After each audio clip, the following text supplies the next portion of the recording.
مسئله تو آره راحت دیگه، میشه. راحت دارم.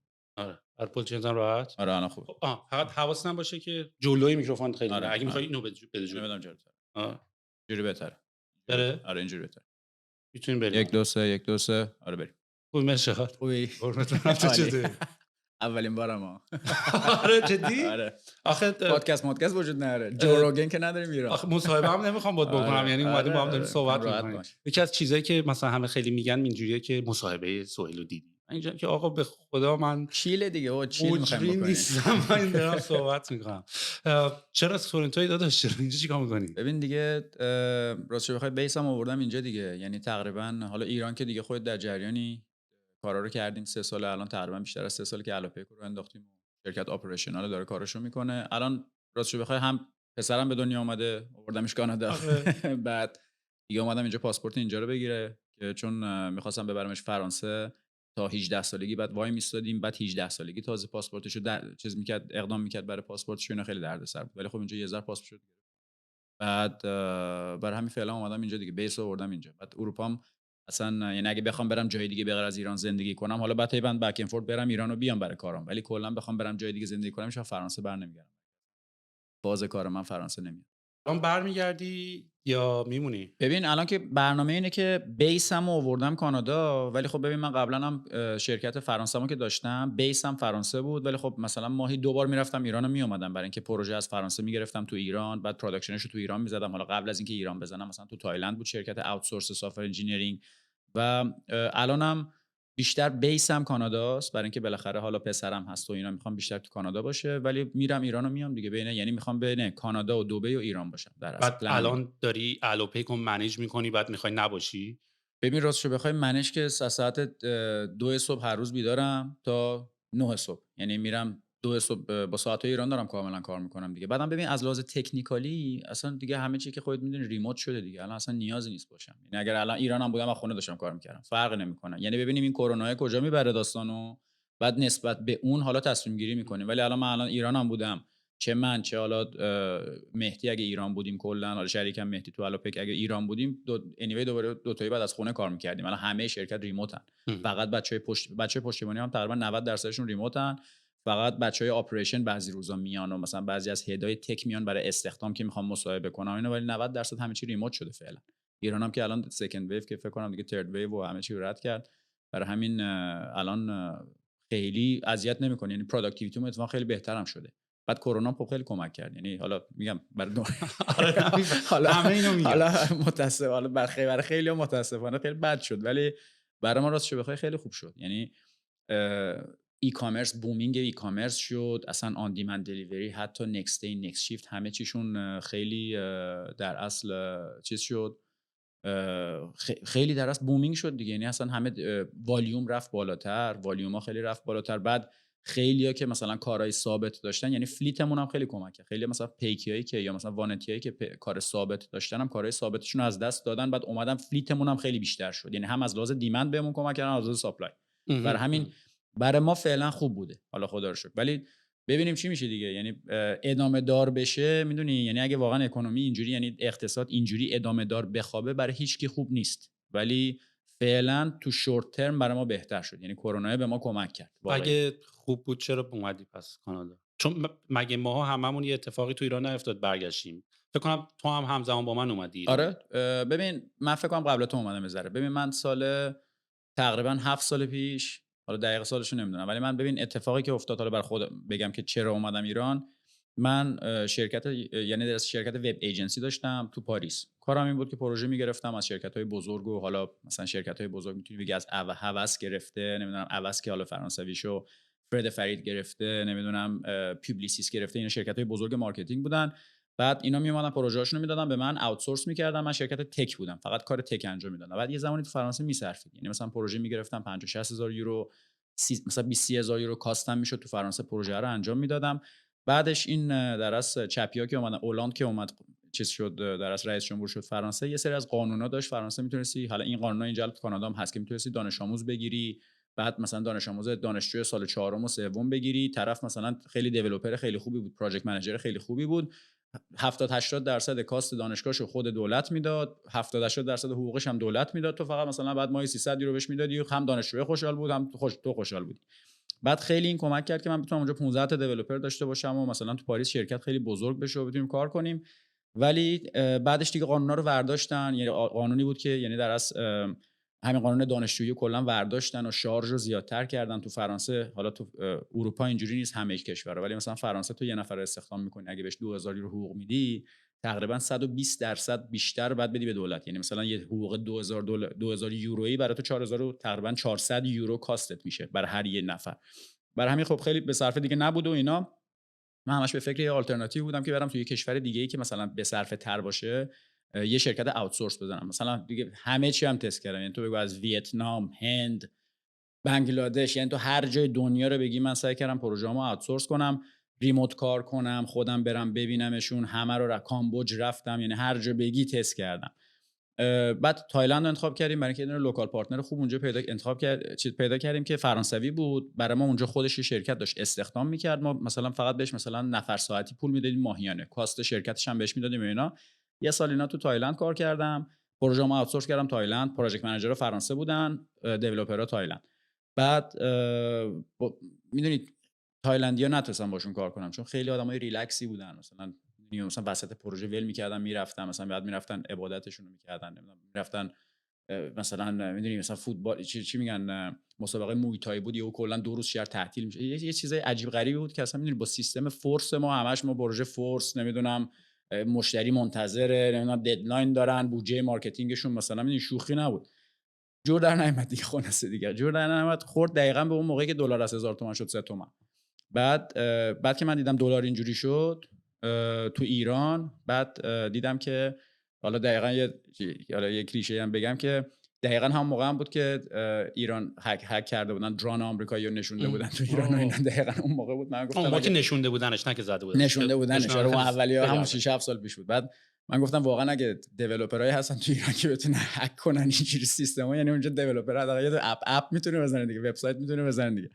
بعد حالا خلاصه دیگه اینجوری شد که اومدم ایران ببینم میتونم دیولپر بگیرم و اینا. بعد با 2 نفر شروع کردم. یه دفتر، یکی از دوستام دفتر داشت اونجا تو ایران، اون 2 نفر رو بردم اونجا استخدام کردم، اونجا مثلا نشوندم از اونجا کار میکردم. بعد دیدم واقعا بچه‌ای هستن که استعدادشون خیلی خوبه تو ایران، یعنی میتونی خوب ترینشون کنی، ولی مارکت بدی. یعنی مثلا پروژه‌ای که روش کار میکردن، حالا الان باز خیلی بهتر شده، استارتاپ‌ها اکوسیستمش خیلی مچورتر شده و بهتر کار میکنن، ولی اون موقع مثلا پروژه‌های میدونی پروژه‌های بیخودی بود که روش کار میکردن. یعنی مارکت یه جوری بود که طرف مثلا تو دانشگاه چیزی خونده بود، بعد داشت رو تکنولوژی خیلی قدیمی هم کار میکرد، ولی استعدادشو داشتن که ترین بشن با تکنولوژی خیلی جدید و پروداکت‌های خیلی خوب کار کنن. اینو که اوکی کردیم دیگه، از اینجا دیگه تصمیم گرفتم کلا آوتسورس رو بیارم ایران دیگه. بعد شروع کردم همینجوری پروژه گرفتن تو فرانسه و یه 2-3 سالم پروژه گرفتم، از فرانسه تو ایران آوتسورس کردم. بعد تو مارکت ایران ورود کردم چون تو ایران هم هیچ وب ایجنسی نبود. بعد ما دیگه تنها شرکت دی پی ام هم بود اون موقع که تنها شرکت ایرانی بود که اواردز تو سی اس اس ریل و awards.com و فلان و اینا اواردز اینا برنده شده بودیم. مارکت ایران هم خلاصه تونستم یه قسمتشو بگیرم دیگه. مثلا پروژه گرفتیم، پروژه حالا بانکی گرفتیم، پروژه نمیدونم داخلی خیلی زیاد گرفتیم. بعد یعنی مارکت خیلی خوبی بود که دیگه حالا بعدش دیگه تصمیم گرفتیم دیگه تایم تو مارکت بود استارتاپ خودمون رو بزنیم دیگه. یعنی تو بخوای بگی من 10 تا استارتاپ هم تا حالا زدم ولی هیچ وقت پارتنر درست نداشتم دیگه. همیشه فکر می‌کردم مثلا ایدم این بود که مثلا یه دونه وبسایت بزنی بس، وبسایت بزنی و اپ بزنی تکشو هندل کنی مثلا میشه استارتاپ زد. خب خیلی اشتباه می‌کردم، ولی بعد حتما پارتنر بیزنسیشو داشته باشی، فاندینگشو داشته باشی، اینا این تجربه شد دیگه. و بعدش که با مهدی دیگه تصمیم گرفتیم دیگه الوپیکو بزنیم. الوپیک هم که دیگه زدیم و الانم 4 سال اپریشنال دیگه. الوپیک هم حالا نمیدونم چقدر دیتیل بهت بگم، چجوری بهت بگم. اول تو سر همون شرکت دی پی ام دی پی ام داره. ببین دی پی ام هم اسمش که موند تنها دنیای پردازش نمیدونم چی بود. ریحون سفیر آسمان آبی مجبور بودیم یه چیزی بذاریم دیگه. الان مثلا هم میگن دی پی ام مثلا دیولپمنت آف نمیدونم فلان، مثلا این سوای دنیای پردازش چیزی بود گذاشتیم دی پی ام. بعد دیگه موند. ببین دی پی ام همه ایران میگفتن مثلا تو اکوسیستم ایجنسی میگفتن دی پی ام، ولی کلا شرکت فرانسه من استودیو ال بود اسمش که اون اومدم ایران بزنم که اصلا نشد. بعد اصلا می‌خواستیم خیلی ریلیت هم به هم نباشه سر این که از فرانسه پول میفرستادیم و اینا، ولی بعد دیگه تو ایران شرکتی ثبت کردیم که دیگه چون دنیای پردازش یه چیزی بود دیگه همون دی پی ام گذاشتیمش. حالا آخریشو نمیگم، میمشو نمیگه که نفهمم بچه‌ها چیه، ولی کلا دیگه موند. بعد کارمون هم میگم سافر بود دیگه، یعنی همیشه من کارم بیشتر دنیای پردازش مرشاد. آره مرشد اصلا دنیای پردازش مرشد که نفهمن چی به چیه. بعد میگم خلاصه همش تو این بود، ولی من همش تو ذهنم این بود که داشتم تو ایران پروژه میزدم برای این و اون و تو از فرانسه پروژه میگرفتم که مثلا اون اولای زود فود و بدو فود و نمیدونم اولای حالا دیجیکالا اولاش نبود، ولی مثلا اولای تمام استارتاپی که الان میبینی بود دیگه. مثلا تاکسیاب اون موقع، مثلا تپسی قبلش تاکسیاب من اومدن زدم. بعد هی تو ذهنم این بود راکت تازه اومده بود تو ایرانو که مثلا خب این همه مارکت خالیه، یه کاری میشه کرد، یک حرکتی میشه زد. هی هم تست کردم، یعنی ببین از پونیشا که الان هست 99 دیزاین، من 360 دیزاین رو گرفتم، 360 دیزاین دات آی آر سایتش رو زدیم، عین 99 دیزاین زدیم اینا، ولی پروداکت رو میزدیم آماده میکردیم گفتیم حالا چیکار کنیم، مثلا بلد نبودیم بریم تو مارکت اصلا. میدونی یعنی خودم بیزنسی هستم از لازمی که مثلا میدونی شرکت هندل کنم، ولی اینی که واقعا بتونم آپریت کنم یه استارتاپو حتما پارتنر می‌خواستم. بعد دیگه ما مهدی که مچ شدیم دیگه تصمیم گرفتیم که کلا استارتاپ بزنیم. حالا استارتاپ اصلا اولش هم ایدمون الوپیک و اینا نبود، یعنی کلا چیز کردیم و چه مثلا شورت لیست کردیم چند تا ایده و اینا، الوپیک یکیش بود که بعد دیگه سلکت کردیم که الوپیک رو بریم. ببین من آشنایی ما میدونیم کجا برمیگرده، مثلا چه جوری من و تو هم دیگه رو میت کردیم. ببین یادمه که من هم خودم هم تیم سیلزمون تو دی پی ام داشت اپروچ میکرد همه استارتاپا رو، شماها رو هم اپروچ کرده بود. حالا خود من مستقیم با لینکدین خود من اون موقع کاری که میکردم لینکدین خود من چون خیلی فالوور رو اینا داشتم و مثلا حالا خیلی‌ها رو خودم هم فالو میکردم، همون منو فالو میکردن، چیز میکردم مثلا اپروچشون میکردم آدمای مختلف که حالا سی ای او شرکت‌های مختلف. فکر کنم مثلا تو رو هم اپروچ کرده بودم یا خودم اپروچ کرده بودم با اکانت من که مثلا اگه کاری دارین آوتسورس کنین به ما و فلان اینا، که همون موقع اولین جلسه رو ما فکر کنم با هم داشتیم تو دفتر ونک بود. آره ببین من گاندی بودیم. آره که جا پارک چقدر سخته. آره خودمون بیچاره شدیم. ببین من کولد ایمیل ازتون گرفتم، یعنی یه دونه از این آره. ایمیل مارکتینگ ها و من اصلا ریسپاند نمی‌کنم به ایمیل های اسپمی مثلا اونطوری، ولی ایمیل انقدر شیک بود و برای ایران شیک بود. اصلا برای اینجا هم شیک بود چون من خودم خیلی من خودم حساسم، یعنی مثلا پروداکتیوی خودم. آره یعنی مثلا یه کار خوبم مثلا من باز میگم ولی واقعا کرمشون میریخت بود که بذار یه اپروچ کنم ببینم اینا چی ان، چون قشنگ معلوم بود که یه پیچ خیلی درست درمون، عکس خودت هم زده بودی اونجا. آره. و پیچ خیلی خوب بود و یه حالتی جنبه نمونه کار بود و منم آرگومنت هم موقعی که اومدم ایران منم عین تو اصلا این موضوع که الان دوست دارم امروز با تو صحبت بکنم اتفاقا چون تو هم از جنس پروداکتی خیلی کمتر اتفاقا میخوام راجع به استارتاپ و بیزینس و ایناش صحبت بکنم، اتفاقا خیلی جنبه پروداکتش و اینکه اتفاقا یه سری پارتنرایی رو پیدا بکنیم که اپریشن رو برام منیج بکنن میخوام صحبت بکنم. برای همین اون زمانی هم که اصلا من به تو اپروچ کردم، ببین من یه بار به هر حال اکسپریانس کرده بودم که تیم ساختن کار خیلی راحتی نیست، یعنی تو هر موقع به استارتاپ فکر میکنی سریع اون ایده پروداکت میاد تو ذهنت و اینکه من اینو میسازم و چقدر اتوماتیکلی مشتری میاد و همه اتفاقا میفته. تو هیچ وقت اتفاقا حاشیه‌اش که 90% قضیه است و نمیبینی.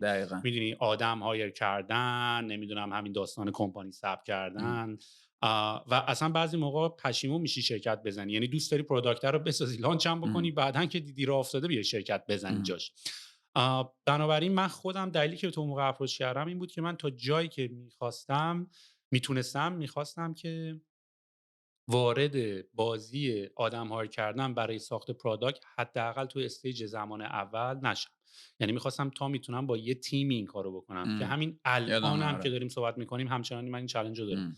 یعنی باز من الان دارم پروداکت میسازم و باز الان یه سری آدم هایر کردم، ولی خیلی سخته که با اون چند نفر آدم الاین بشی که اصلا شروع کنی پروداکت رو بسازی. استایل آدما مختلفه، روشاشون که فکر میکنن هر کی مختلفه و من دلیلی که به تو اپروچ کردم این بود که میخواستم یه کمپانی ترد پارتی بیاد که تیم دارن با هم هماهنگن، تقریبا همه اسپکت‌ها رو دارن، دیوآپس دارن، دیولپمنت دارن، انجینیرینگ دارن، پروداکت دارن، دیزاین دارن، بتونیم سریع این پروداکت رو بیاریم بالا که درگیر ساخت پروداکت نشیم. خب ولی هنوز که هنوزه آدما هی احساس میکنن که به خاطر اینکه میخوان 24 بتونن با یه نفر صحبت کنن و یه تیم باشن باید آدما رو هایر بکنن. چند نفر اومدن سمت شما برای اینکه شما دیولپمنتاشون رو انجام بدین؟ از چه تیپ کمپانی بودن؟ یعنی تیپ استارتاپی بود؟ یعنی آیا این اپروچی که من دارم میگم و که یه استارتاپی بیاد کلا پروداکتش که میتونی آرگیو بکنی که پروداکت اس کور پروداکت، یعنی میگی محصول تو پروداکت است توی حالا جنبه تک استارتاپ توی این استیجی که ما داریم حرف میزنیم. چند نفر اومدن اینطوری از تو پروداکت خواستن و چند نفر فقط جنبه مارکتینگ و لندینگ پیج و این تیپی بودن؟ ببین 50-60% پروژه هایی که من زدم استارتاپی بود. یعنی مثلا طرف می اومد یا یه فاندینگی داشت یا خودش یه باجتی گذاشته بود، همه می‌خواستم دقیقاً همینو می‌خواستن. یعنی همه می‌خواستن یه تیمی باشه که ردی باشه، ایدهشون رو میآوردن، اسپکشون رو میآوردن که ما اینو می‌خوایم، اینقدر پول داریم، چقدر میشه. بعد حالا من بهشون توضیح میدادم که حالا پروداکت رو زدیم، شما تیم اپریشنتون که همه اینا رو باشون اوکی می‌کردن، ولی این همین تیپی که خودت تو دنبالش بودی خیلی سمت من اومدن. بعد زدم. یعنی من استارتاپ یه سایت ای لرنینگ مثل لینگودا الان هستش که مثلا برای لرنینگ لنگویج های مختلف، زبان‌های مختلف میتونی لینگودا، نمیدونم مثل ایلینگوا، تمام مثلا یه دونه زدیم برای همین کانادا بود، اسمش منتورینا بود، طرف فاندش رو ریس کرده بود ولی هیچ تیم نداشت، کل پروژهشو آوتسورس کرد به ما، تمام نمیدونم پلتفرمش و اپش و همه چیشو ما براش زدیم، خودش دیگه رفت مارکت کرد. حالا اصلا دیگه پیگیری نشدم من فیل شد یا نه، مال مثلا 6 سال پیشه و خیلی پروژه اینجوری زدیم. ولی به نظر من بهترین راهش، یعنی میگم بعد تجربه این همه سال من دارم کار میکنم، اینه که ببین اولش برای MVP میتونی آوتسورس کنی، خیلی خوبه، خیلی تایمو در از کمک میکنه بهت سریعتر این کارو بکنی. بهترین راهش تیک اوور کردن یه شرکته. ببین میدونی چرا؟ ببین الان کاری که مهدی کرد، من انقدر بیگ فن این قضیه اصلا ببین به نظر من تنها چیزی که جواب میده اینه. ببین تو بگو مثلا من، تو، هر کسی، اصلا ما بهترینای پروداکت، بهترین تیم، تهش وقتی که یک کاستومر، یک مشتری میاد به تو پول میده، اولش خیلی موتیویشن چیه؟ پوله، درسته؟ با اینکه حالا یه برندی باشه که بگی مثلا چی، استارتاپ اگه باشه برندی وجود نداره، پس موتیویشن برندینگی وجود نداره. میدونی مثلا که یه استارتاپ جدید طرف میخواد بزنه، یه ایده داره، موتیویشنی که برای یه شرکتی مثل ما سافت انجینیرینگ باشه، شرکت وب ایجنسی باشه، همیشه پوله که آقا مثلا چقدر بهتر پول میده و چقدر میتونه فالو آپ کنه و چقدر میتونه فاندینگ بگیره که بتونه مینتیننسش کنه. بعد از یه زمانی که تو پروژه رو MVP شو میاری بالا، ببین همیشه این اتفاق افتاد. یعنی من هر استارتاپی چه خودم چه اینوالو بودم توش که هیچ وقت من شیری نرفتم جلو که مثلا بگم من میام شیر میگیرم تو پروژه، ولی چون ببینید برای من کاست داشت. یعنی همیشه اتفاقا اشتباهی منم بود به نظر من. مثلا من نمیام رفتم به غیر از اینکه با مهدی این کارو کردیم، الوپیکو زدیم، قبل از این هر کی میومد مثلا نمیگفتم که انقدر کاست پروژه میشه، به غیر از کاست پروژه اینقدر مثلا من شیر میگیرم تو پروژه که مثلا خودم اینوالو باشم و مثلا کانسلتنت باشم و حالا یا تو بورد باشم و میدونی. یعنی هیچ وقت این کارو نکردم. همیشه گفتم اینقدر هزینه پروژه میشه ورژن اولتون، این مثلا این پروژه رو بهتون تحویل میدیم، بعدش دیگه خودتون میدونید اگه خواستین ورژن 2 یا اینکه چنج ریکوست اگه خواستین یک فیچرهای جدید اگه خواستین. بهترین میگم اپروچی که من به نتیجه رسیدم، حالا بعد از هندل کردن استارتاپ و الان دارم اپریشن هندل میکنم، بعد از پروژه زدن 1000 تا پروژه‌های مختلف برای استارتاپ و برای شرکت‌ها، اینه که MVP تو شروع کنی با یه شرکت، اگه شرکت واقعا دلیور کرد MVP تو تیک اوورش کنی. این دقیقاً کاری که مهدی هم کرد. اینه مهدی عملا شرکت دی پی ام رو تیک اوور کرد. یعنی من و مهدی با هم درسته 50-50 با هم رفتیم فاند ریز کردیم، ولی اگه مثلا من فقط یه مدیر شرکتی بودم که نمیخواستم خودم ریسک کنم استارتاپ بزنم، مهدی بعد میومد فاندینگی که میکرد برای مثلا الوپک یا پروژهش، یا من و مهدی مثلا فاندینگی که میکردیم برای الوپک، شرکت دی پی ام رو تیک اوور میکردیم که این اتفاق که افتاد 20-25 نفر آدم ردی که هم رو پروداکت مسلطن هم رو کد بیس مسلطن تیک اوور شدن، همشون هم فوکس کردن به جای اینکه رو 10 تا مشتری فوکس باشن روی یک کاستومر. و این خیلی باعث شد ما سریع بریم جلو. یعنی اون موقعی که ما الوپک و ایران رو انداختیم 20 تا پیک موتوری آنلاین داشت می اومد، حالا اسمشون اصلا موتورنت، موتویا و هر چی بگی اومد. یعنی هر کی دیگه با پسر خالش رفت و پیک آنلاین زده بود و تاکسی آنلاین زده بود. برای همین مثلا ما اولای دیجیکالا که رو انداخته بود، بعد هیچکی نتونست فالو آپ کنه. یعنی هیچکی نتونست پروداکت ما رو بگیره، برای اینکه پروداکت ما خیلی داشت سری میرفت جلو. همین الان هم تو پروداکت الوپیکو ببینی فیچری بگی، اگه مثلا ما 1000 تا فیچر داریم، رقبای ما مثلا بهت دارم میگم 15 تا فیچر دارن. یعنی پروداکتی بخوای بگیری، ولی خب همه چی پروداکت نیست، اپریشن هم هست، فاندینگ هم هست، همین داستان هست. ولی بهترین اپروچی که من بهش رسیدم بعد این همه سال تجربه اینه که MVP با یه شرکتی کار کن، شرکت اگه دلیور کرد تیک اوورش کن. یعنی اگه استارتاپ درست جواب بده میتونی تیک اوور کنی یه شرکت دیگه. چون ببین این همه سال من وب ایجنسی و سافت انجینیرینگ ایجنسی داشتم، تمام تایپ های پروژه های مختلف هم زدم. اینجور پروژه، یعنی اینجور بیزنس لینیر بیزنسه. تو هر چقدر پروژه بیشتر میگیری کاستت میره بالاتر. هیچ وقت نمیتونی اکسپوننشیالی مثلا گروت اکسپوننشیال داشته باشی. من پروژه 50 تا میگرفتم تو سال، تیمم باید مثلا 20 برابر میشه. این خیلی ساده است، یعنی یه ریشیویی که با هم میره بالا. ولی خب استارت خیلی لینیری دیگه، میدونی اکسپوننشیال نیست، لینیر کاملا. یعنی تو مثلا خطی دیگه، مثلا بعد خیلی ساده هم هست. اگرم بخوای در بیشتر بفروشی، نیرو کمتر نگه داری، کوالیتیت میاد پایین. خیلی سریع هم میفهمن، یعنی بعد از یه ماه نشده کاستمرها میفهمن که مثلا یه دونه مدیر پروژه داره 6 تا پروژه رو هندل میکنه. الان تو ایران ببین مثلا طرف، ببین مثلا اون موقعی که من داشتم دی پی ام رو هندل میکردم ایران، فرانسه اینجوری نبود. فرانسه واقعا مثلا طرف میومد یه شرکت میزد، یه وب ایجنسی میزد، لیمیتشو میذاشت، میگفت مثلا من تو سال 10 تا پروژه بیشتر نمیتونم بگیرم. بعد تو فرانسه هم چون خیلی سخت استخدام میکنن، طرف یه سالشو میبست، میگفت من امسال مثلا اگه 10 تا پروژه گرفتم، 6 ماه اول سال دیگه 6 ماه دوم سال اصلا پروژه نمیگیرم، مینتین میکنم با همین تیم. بعد زودم استخدام. تو ایران چون استخدامو در از هایر کردن و فایر کردن خیلی راحت تره، برای همین خیلی زیاد پروژه میگیرن به امید اینی که استخدام کنن آدم و اینا و توش میمونن. الان مثلا تو ایران دارن پروژه میفروشن، وبسایت میفروشن. اون موقع حالا ما داشتیم کار میکردیم، مثلا من داشتم وبسایت میفروختم مثلا تو ایران، اون موقع که دلار مثلا 3 تومن بود 100 میلیون، یکی میومد قیمت میداد 5 میلیون. میدونی یعنی اصلا خب چه جوری داره این 5 میلیون قیمت میاد؟ مسخره است دیگه. میدونی طرف مثلا همین الان که دلار مثلا 30 تومنه، 29 خورده ای، داره وبسایت طرف میفروشه مثلا 30 تومن. $500 مثلا، میدونی $1000 وبسایت فروختن یا مثلا اپلیکیشن. مشخصه دیگه، یه دونه تمپلیت گذاشته طرف اونجا، یه مدیر پروژه گذاشته 30 تا شرکت 30 تا کاستمر داره هندل میکنه. یعنی میدونی مثلا اسکوئر اسپیس رو به جای اینکه اتومات کنه یا ویکس رو اتومات کنه، رفته طرف مثلا با آدم داره این کارو هندل میکنه.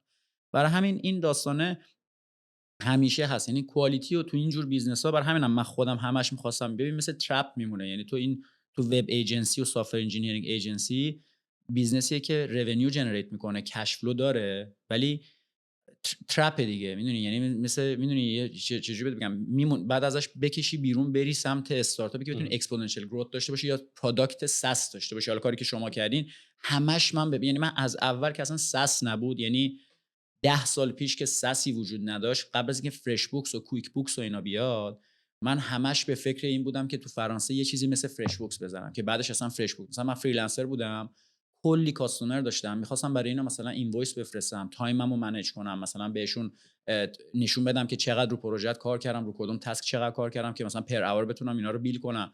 هیچ ابزاری نبود. میدونی که بعد فرش بوکس اومد، کویک بوکس اومد، هزاران مثل اون اومد. خودم یه دونه زدم، فرش بوکس زدم، اینوایس تو فرانسه زدم مثلا. بعد همش دنبال این بودم که از این ترپ پر پروژکت بیام بیرون و اینا، که حالا میگم با الوپک تقریبا از ترپش اومدیم بیرون. ولی خب حالا ایران اینجوری شد و بالاخره، یعنی منظورم به هدفمون ما رسیدیم، شرکتم داره کار میکنه، ولی خب بالاخره والویشنی دلاری بخوای بگیری همه متضرر شدن تو این داستان دیگه. بامزگی ایران اینه که هر چقدر سرعت رشد شرکت هم بالا باشه، انقدر سرعت سقوط دلار سریعه که شرکت 3 برابر بشه، دلار 4 برابر. ببین تردمیل دیگه، انگار داری تردمیل میدوی دیگه، یعنی هیچ وقت نمیرسی بهش. یعنی هر چقدر تردمیل تا سرپاینی هم تردمیل، میدونی، یعنی هر چقدر بدوی میدونی نمیرسی بهش. برای همین واقعا هر چقدر گروث داشته باشی، مثلا امسال برنامه‌ریزی می‌کنی که مثلا جی ام وی ما مثلا قرار فروش ما امسال مثلا باشه انقدر میلیارد، سال دیگه قرار باشه 3 برابر انقدر میلیارد. الان تو ببین مثلا پارسال فروش ما 3 برابر شد. خب از پارسال تا حالا، خب پارسال دلار 10 تومن در 30 تومن، اگه تازه 30 تومن بمونه چه فرقی میکنه؟ درسته تومانی والویشن بیشتره، ولی خب چه فرقی میکنه؟ میدونی. بعد این سوالو یه جواب بدیم که من میدونم خیلی ها همیشه سوال میکنن تو سرشون که آقا شما که دارین ریال در میارین، ریال خرج میکنین، چرا اینقدر به دلار گیر میدین؟ یعنی دیدی برای بعضیا اصلا دلار توی زندگیشون معنایی نداره، چون فقط تو ایران بودن و ایرانو دیدن، متوجه نمیشن که ما هزینه دلاریمون بیشتر از هزینه ریالیمونه. یعنی داریم پول گوگل ادز میدیم، داریم پول سرویس ها رو میدیم، داریم پول کلی سرور میدیم، خیلی اصلا هزینه دلاری ما خیلی بالاتره، به اضافه اینکه بیشتر ترم شیت هم روی یورو و دلار بسته شده با اینوستورهای خارجی. معمولا ما هم یه همچین تجربه داشتیم. ما توی ریحون روی هر سفارش $1 سود میکردیم، بعد شد 30 سنت، الان که 10 سنت، الان که دیگه صفره کلا، ولی شد 10 سنت. دقیقاً دیگه. یعنی خیلی خنده داره. یعنی ما هرچی بیشتر اوردر گرفتیم ضررمون میرفت بالاتر. اصلا بذار مثال ببین، اولا کسایی که الان که دیگه فکر کنم برای همه جا افتاده که همه چی رو دلاره، یعنی خیلی کمتر شده که مثلا اینوستور برگره به ما بگه که آقا شما چرا مثلا الان دلاری داری حساب میکنی، برای اینکه همه میدونن همه چی به دلاره. خیلی مثال ساده، من مکبوک می‌خریدم برای بچه‌ها، همه رو مک و مک مینی و نمیدونم مثلا اسکرینای مک داشتن و نمیدونم براشون از این اسکرینای 38 اینچ دل و اینا می‌خریدیم. الان من یه مکبوک خریدم 130 تومن. یعنی خب مثلا کاستومایزش کردم، رمشو بردم بالا، خب همین مکبوک رو من می‌خریدم 25 تومن. خب مشخصه که من الان اگه بخوام همین الان من بخوام تیم 40 نفره راه بندازم، 40 تا دستگاه بخوام بخرم، فقط 700 میلیون باید کامپیوتر بخرم. میدونی خب مشخصه اینا همه. ماوس طرف خراب میشه، ماوس الان تو ماجیک ماوس باید بخری مثلا 7 میلیون. زیبا نیست اصلا یعنی ببین مسخره شده. ببین اصلا من ببین مثلا الان خودم می‌خواستم مثلا چه میدونم دستم الان آیفون جدید، آیفون 12 داره میاد مثلا، خب من اینو باید بخرم که مثلا تیم کیو ای رو اینا تست کنن دیگه. خب من الان باید 100 تومن آیفون بخرم بدم دست مثلا یه کارآموزی که تو کیو ای داره مثلا حقوقش مثلا 1 تومنه 2 تومنه. آخه نمیشه که، میدونی یعنی اصلا مسخره شده. میدونی یعنی صندلی مثلا خیلی ساده، ما صندلی داشتیم می‌خریدیم، صندلی بهترین صندلی رو داشتیم می‌خریم از راد سیستم، دوست خودم هم هست، 395 تومن. همون صندلی الان شده 2800، الان با دلار 16 تومن 2800، الان شده 5 و نیم. خب من بخوام صندلی بخرم، قبلا با 10 تومن کل صندلی بچه‌ها رو می‌خریدم، خب الان بعد 200 تومن بدم صندلی بخرم دیگه. یا بعد چیکار کنم؟ برم مثلا صندلی آشغال بخرم. یعنی خیلی ساده است. برای حالا اصلا من نمیرم تو بحث سی پی آی و نمیدونم سی پی ای و گوگل ادوردز اینا رو، اون که اصلا ول کنه. یعنی اصلا مسخره شده. یه زمانی من سی پی آی می‌خریدم 500 تا تک تومانی، 300 تا تک تومانی. الان سی پی آی مثلا بخوای بخری اگه ترافیک درست طرف بخواد برات بیاره زیر 19000 تومان 36000 تومان نیست. اصلا من معذرت میخوام، اصلا وحشتناک شده. اصلا عدد رقم‌ها مسخره شده. آره. میدونی یعنی یه زمانی ببین ما اسلک داشتیم استفاده می‌کردیم تو ایران، ماهی داشتیم $1000 میدادیم 100 خورده این نفر روش بودیم. خب $1000 میشد مثلا ماهی مثلا 3 تومن 4 تومن. الان 30 تومن من بدم مثلا برای اسلک، مجبور شدم برم یه چیزی بیارم بالا خودمون، مثلا اسلک داخلی خودمون مترموس، حالا فیچراش 1/20 اسلکه ولی خب حداقل سلف فاصله خود، یعنی همه چیمون خودمون مجبوریم هندل کنیم. پوش نوتیفیکیشن، هر سرویسی که میگی نمیصرفه. مثلا اتفاقا دیروز با بچه‌هاتون که صحبت می‌کردم، مثلا شما تمام لیستاتون رو ترد پارتی دارین، تو مانیتورینگتون، لاگ منیجمنتتون، دیتا داگ استفاده می‌کنین فلان. ما نیوریلیک استفاده می‌کردیم. مثلا انقدر کاست دیولپمنت منو کم کرده بود، برای اینکه من یه دونه اپلیکیشن پرفورمنس مانیتورینگ مثلا نیوریلیک رو می‌ذاشتم تو سیستم، یکی از سرویسام اتوماتیک از A تا Z مانیتور می‌کرد.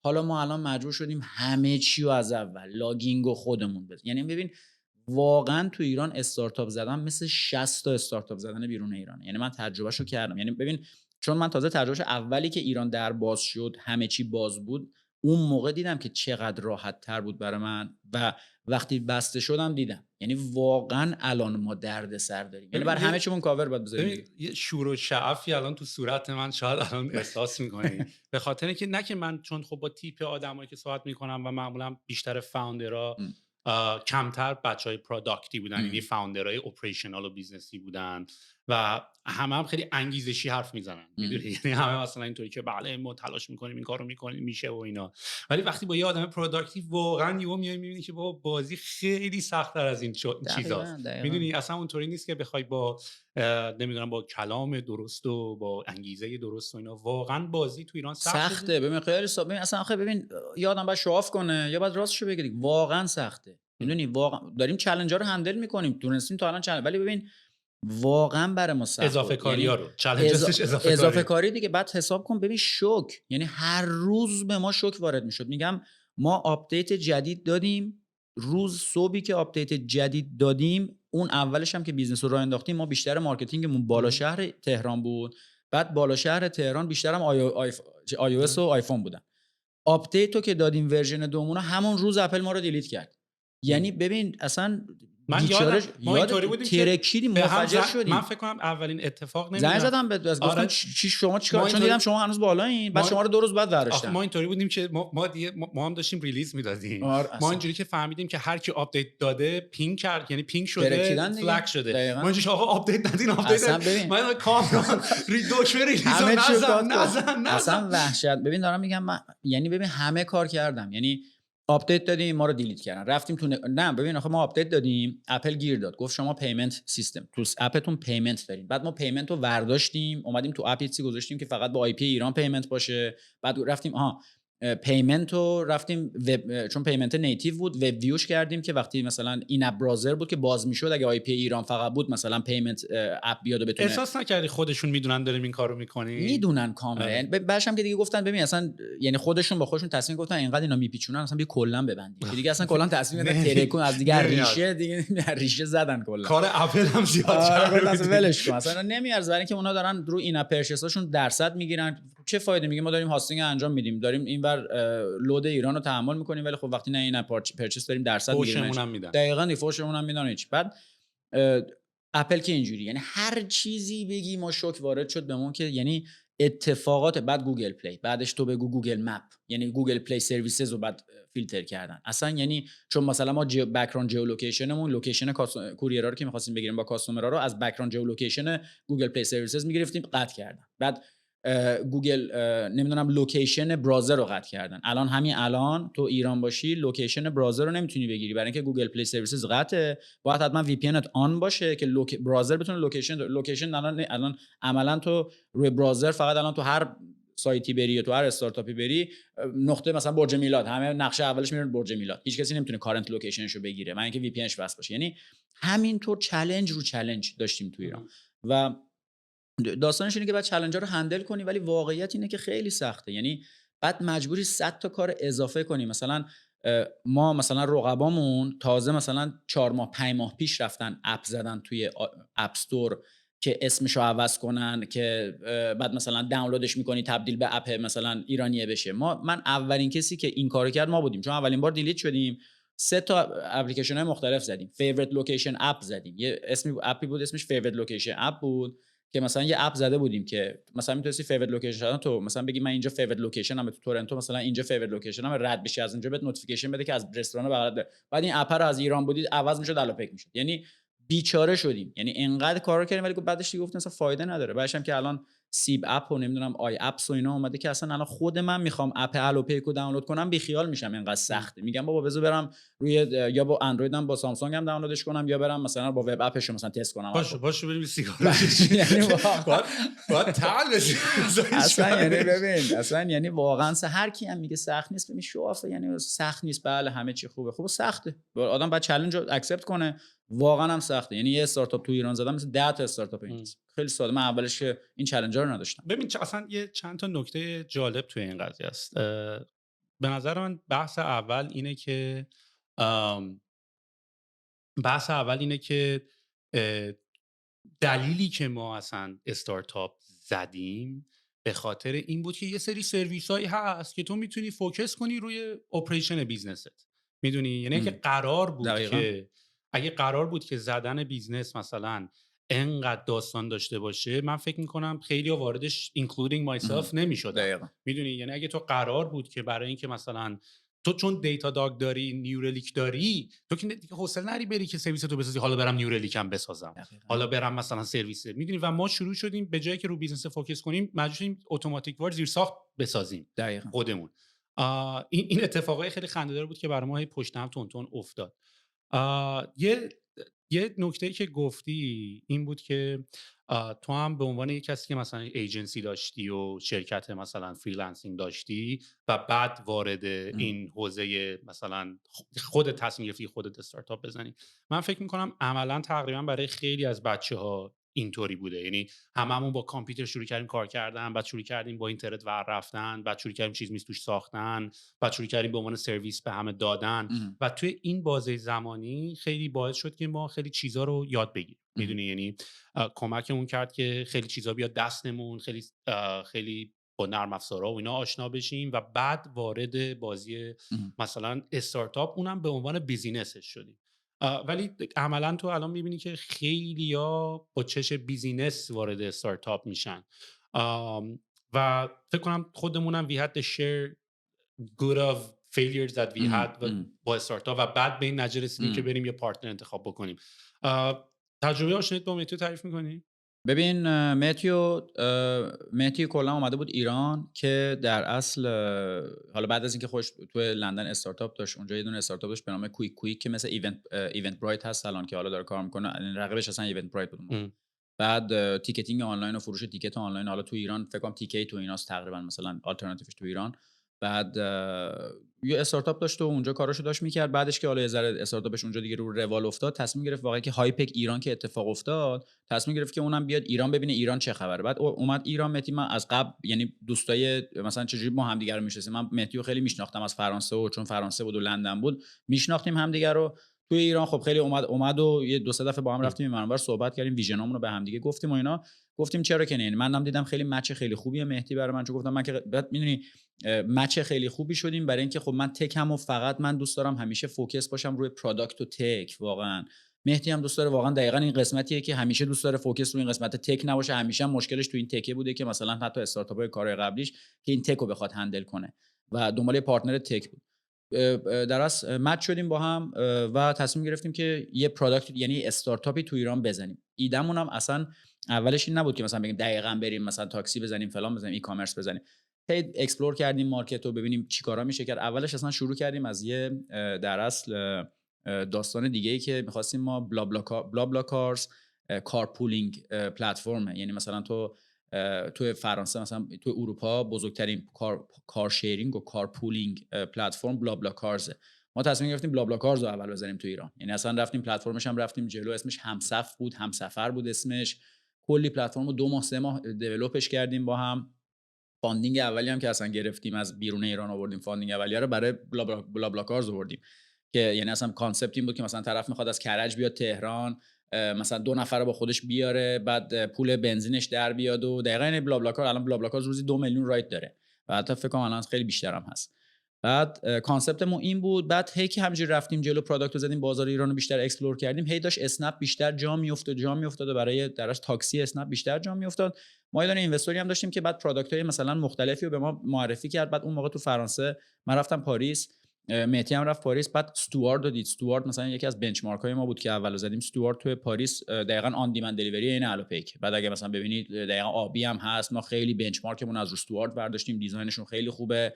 حالا پروژهشون نسبت به الوپیک باز خیلی کوچیک‌تره چون کلا اروپا کوچیک‌تره این دیمند آن دیمندش و سیم دی دلیوریش. بعد استوارد که بود، مهدی و بیدش اومد گفت آقا چرا این کارو ما کراود سورسینگ در از موتور و آن دیمند دلیوری رو تو ایران نکنیم. بعد اینو که گفت منم گفتم اوکی. منم که همیشه یعنی پایم مثلا به من بگی مثلا یعنی واقعا ایده تو ذهنم جا بیفته پیوت میکنم و سریع و کارو انجام میدم.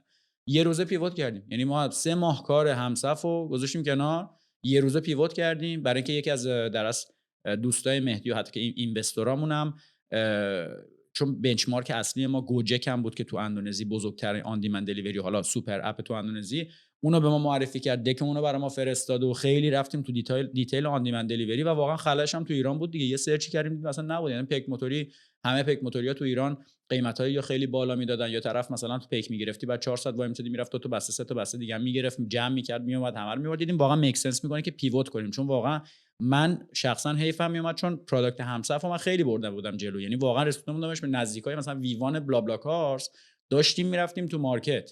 بعد دوباره پیوت کردیم 2 ماه 3 ماه طول کشید که تازه ما به MVP اول الوپیک برسیم.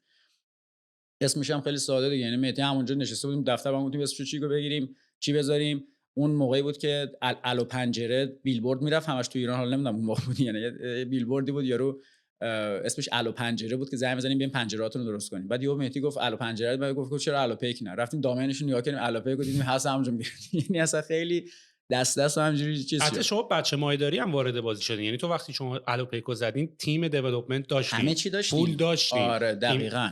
ببین پول که داشت، فاندینگ که داشتیم، تیممون که بود، دفترمون که ستا بود، همه چی اوکی بود. فقط یعنی چقدر هم خوب شد ما تو این بلا کارزا نرفتیم. یعنی اگه میرفتیم با این همصفا میزدیم 100% فیل بودیم، چون 6 تا 7 تا حالا شاید مثلا بهتر از اون بقیه که الان تو مارکت اومدن سعی کردن بودیم، ولی هیچ وقت هم به نظر من هیچ وقت این اندازه بازار نمیشد که الان الوپیک هست. برای همین خیلی خوب شد ما پیوت کردیم. یعنی اون موقع من خیلی حیفم میومد واقعا، ولی خب واقعا خیلی خوب شد که پیوت کردیم این کارو انجام دادیم و همه چی هم ردی بود دیگه. یعنی فاندینگو که داشتیم، فاندینگ در سید راوندمون رو که داشتیم، خرج نکرده بودیم مثلا. من که هم اول 2 ماه 3 ماه برن کرده بودیم فقط. آخه شما هم اول هم بیلبورد رفتین، هم اینجوری پول داشتین. اولش آره اولش که پروداکت آماده شد دیدیم داره. ببین هیچ ما یعنی پروداکت اینجوری جواب داد تو ایران که ببین ما هیچ کاری نکردیم روزی 200 تا اوردر رسیدیم. یعنی ببین دارم میگم مثلا پروداکت رو گذاشتیم تو مارکت، من یه دیتابیس تو دی پی ام داشتم مثلا بگم مثلا 5000 نفر، یه ایمیلینگ رفتم اصلا شروع شد رجیستریشن ها، مثلا روزی 200 300 نفر رجیستر میکردن که حالا خودت میدونی تو بخوای مثلا یه بیزنس بی تو بی یا حتی بی تو سی بخوای بیای روزی 300 تا دونه اوردر بزنی برای مثلا یه هفتم بیزنس ران نشده خیلیه، میدونی یهو اصلا یعنی ترکشن وحشتناکی گرفتیم. چون ترکشن وحشتناکی گرفتیم اون بیلبوردارم که دیدیم ما اول رفتیم به خاطر اینکه ما نمایشگاه الکام که شد رفتیم تو نمایشگاه، اون نمایشگاه اولی، بعد دیدیم که مثلا 50 تا پیک موتوری آنلاین داره میاد دیگه، تو اصلا هر کسی ما رفتیم هی داریم تراکت پیک موتوری آنلاین، پیک موتوری همه داشتن پیک موتوری، یعنی دیگه حتی خود پیک برتر رو نمیدونم اینام پیک آنلاین خودشون داشتن میزدن، یعنی در این حد یهو مثلا مثل قارچ داشت پیک آنلاین میومد. بعد ما یهو گفتیم درو کنیم دیگه. من به مهدی یه روز گفتم چون مارکتینگ من هندل میکنم، بعد یعنی همین الانم بیشتر مارکتینگ رو من هندل میکنم، گفتم بریم. به مهدی گفتم آقا ما که نمیخوایم الان مثلا پروفیتبل کنیم بیزنس رو، گفتم بریم بتره کنیم، بکشیم هر کی از تو مارکت که یعنی با این کارو کردیم ببین همه مردن. یه سریا بعد از مثلا یه سال بعدش شروع کردن دوباره اومدن تو بازار. بعد که دیگه مثلا نمیشه، چون این بیزنسیه که واقعا فاندینگ میخواد، باید به یه والیومی برسی که بتونی خودتو پروفیتبل بکنی یا مثلا بریک ایون کنی و اینا. هیچ کسی هم به اون والیومه نمیتونست برسه. ببین مثلا ما الان باید برسیم واقعا به والیومی که ما الان داریم، میدونی مثلا با والیومی که 200,000 تا پیک داریم و نمیدونم داره واقعا انقدر سیستم بزرگه میتونیم خودمون رو بریک ایون و پروفیتبل کنیم. با والیومای روزی 2000 تا اوردر 2000 تا اوردر اینا تو ایران اصلا نمیتونی پروفیتبل یا اصلا نمیتونی بریک ایون شی. برای همین واقعا فاندینگ میخواست و هیچ کم نتوس فاندینگ بگیره. ما خوب رفتیم تو مارکت سری. بعد یعنی میگم خلاصه خیلی راضیم دیگه از این داستان که بعد مهدی هم خب عقلش خیلی خوب کار کرد دیگه، یعنی دقیقاً اونم تو ذهنش این بود که آقا من بیام تیک اوور کنم. یعنی من و مهدی، حالا شانس مهدی این بود که منم خودم می‌خواستم همیشه از این ترپه در بیام، بریم با هم مثلا یه پارتنر پیدا کنم با هم یه استارتاپ بزنیم. یعنی دیگه اینجوری نبود که مثلا شرکت من بفروشم، با هم دیگه گفتیم آقا 50-50 تک از من، شرکت از من، بیزنس از تو، بریم. بعد تصمیم گرفتیم رفتیم و حالا خدا رو شکر فعلا راضییم. اول کانسیومر شروع کردین یا همون اولم رو بیزنس فوکس کردین؟ ببین همون بی تو بی از اولم تقریبا بی تو بی بود. ببین بی تو سی اصلا یا سی تو سی کلا تو این بیزنس جواب نمیده. ببین مثلا خود من مگه چقدر الوپیک استفاده میکنم؟ مثلا من شاید 6 ماه یه بار مثلا به شکلی دمو جا بذارم، یه چیزی جا بذارم بخوام برای چیزی بفرستم، مثلا از اینجا بخوام مثلا یه مبلی بفرستم با وانت یه جا. یعنی اون سی تو سی واقعا زیاد جواب نمیده. بی تو بی است دیگه، یعنی مثلا ریحون یا مثلا چیلیوری، اینان که واقعا آن دیمند. ما خیلی زودم فهمیدیم. بعد ما کاستومر بی تو سی خیلی زیاد داشتیم، یعنی همه اپو دانلود میکردن استفاده نمیکردن. مثلا مشکل اساسی ما اولش این بود که مثلا طرف روزانه مثلا 2-3 هزار نفر رجیستر میکردن، بعد یوزج نداشتن، چون طرف میگفت خب من بالاخره اپ پیک یه زمانی میخوام دیگه، ولی فریکونسی نداشتن. ولی بی تو بی ها مثلا برعکس، مثلا طرف یه نفر میومد رجیستر میکرد روزی 200 اوردر میداد، میدونی یعنی. بعد الان ما فهمیدیم که کاملا پروژه ما این بی تو بی است، یعنی واقعا. ولی بخوای کلا رو بی تو سی فوکس کنی، هم کاستوم یعنی هم ککش خیلی بالاست، کاستومر اکوزیشن کاستش خیلی بالاست، هم چرن وحشتناک داره بی تو سی، یعنی سی تو سی عملا. برای اینکه طرف برای 500 تا تک تومانی میره با رقیب، میدونی یا مثلا یعنی بعد ترک چیز نداره، چی میگن، استیک، مثلا استیک نمیکنن با پلتفرم، خیلی لویالتی وجود نداره. میدونی تو ایران به نظر من اگه توی همینجا الان خود همین کانادا یا پاریس من مثلا اوبر میگرفتم یا لیفت میگرفتم یا مثلا بولت میگیرم، برای $1 €1 این ور اون ور من از اون یکی استفاده میکنم، فرقی برام نمیکنه، میدونی یعنی اصلا من اینکه مثلا آخه لویالتی هم ملت چون کلمه لویالتی تو فارسی هم به وفاداری، آره انگار مثلا یارو عشقش و ببین وفاداری خب تو واقعا به وجود میتونی توی پروداکت بیاری که اتفاقا الان میخوام راجع به همیناش هم باهات صحبت بکنم. یه بحثی که خیلی میبینم مثلا توی کامنت ها و اینا که توی این پادکست داریم میذاریمش میشه، مثلا خیلی سوال این که آقا استارتاپ آیدیا چجوری پیدا میکنین و این داستانا. و یه مورد تو اولش همونجا خودت گفتی که مثلا من وقتی تو ایران داشتم اون کارو میکردم و داشتم برای مشتریام اینوایس درست میکردم، دیدم یه چیزی مثل فرش بوکس نیست که من بتونم اینوایسامو تو فرانسه. آره. و من میخوام یعنی اول از همه میخوام یه پوینتی رو اینجا بگم که اصلا یکی از سخت‌ترین حالت‌های فکر کردن ایده اینه که بشین رو به آیدیا فکر بکنی. تا زمانی که نری یه بیزینسی و یه کاری رو بکنی و توی پروسس انجام اون کار یه سری پروسس‌های بروکن دیگه رو دیتکت نکنی، you don't get a business idea. میدونی یعنی حتی ریحون سفارش آنلاین غذایی هم که خیلی آیدیای obvious و معلومی داشت، ولی خب مثلا از اونجایی اومد که مثلا ما تو آواتک، مثلا من چون از نیویورک برگشته بودم، خیلی برام عجیب بود نمیتونم غذا آنلاین اوردر بدم، میدونی.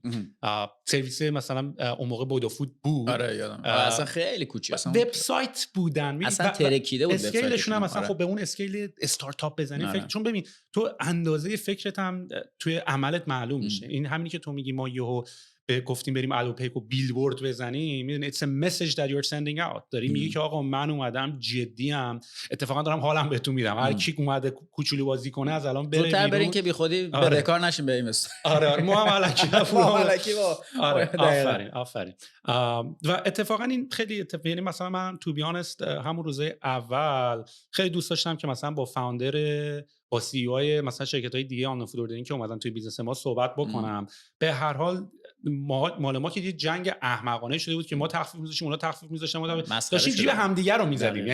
یعنی ما داشتیم پول همدیگه رو داشتیم مارکت خودمون رو خراب می‌کردیم. در صورتی که اگه فوکس می‌کردین روی مثلا فرهنگ سازیه خیلی بهتر میشد، اوردرهای والیوم همه اینقدر بیشتر میرفت ولی که نیازی نبود اون 5% تخفیف بدیم 10%. یعنی فود مارکت به نظر من اصلا مسخره شده بود یه زمانی تو ایران. آره و به خاطر اینکه مثل همه چی که تو ایران ولنگو باز میشه کلمه‌شون میخوام کارو دارم، اینم اونطوری شد.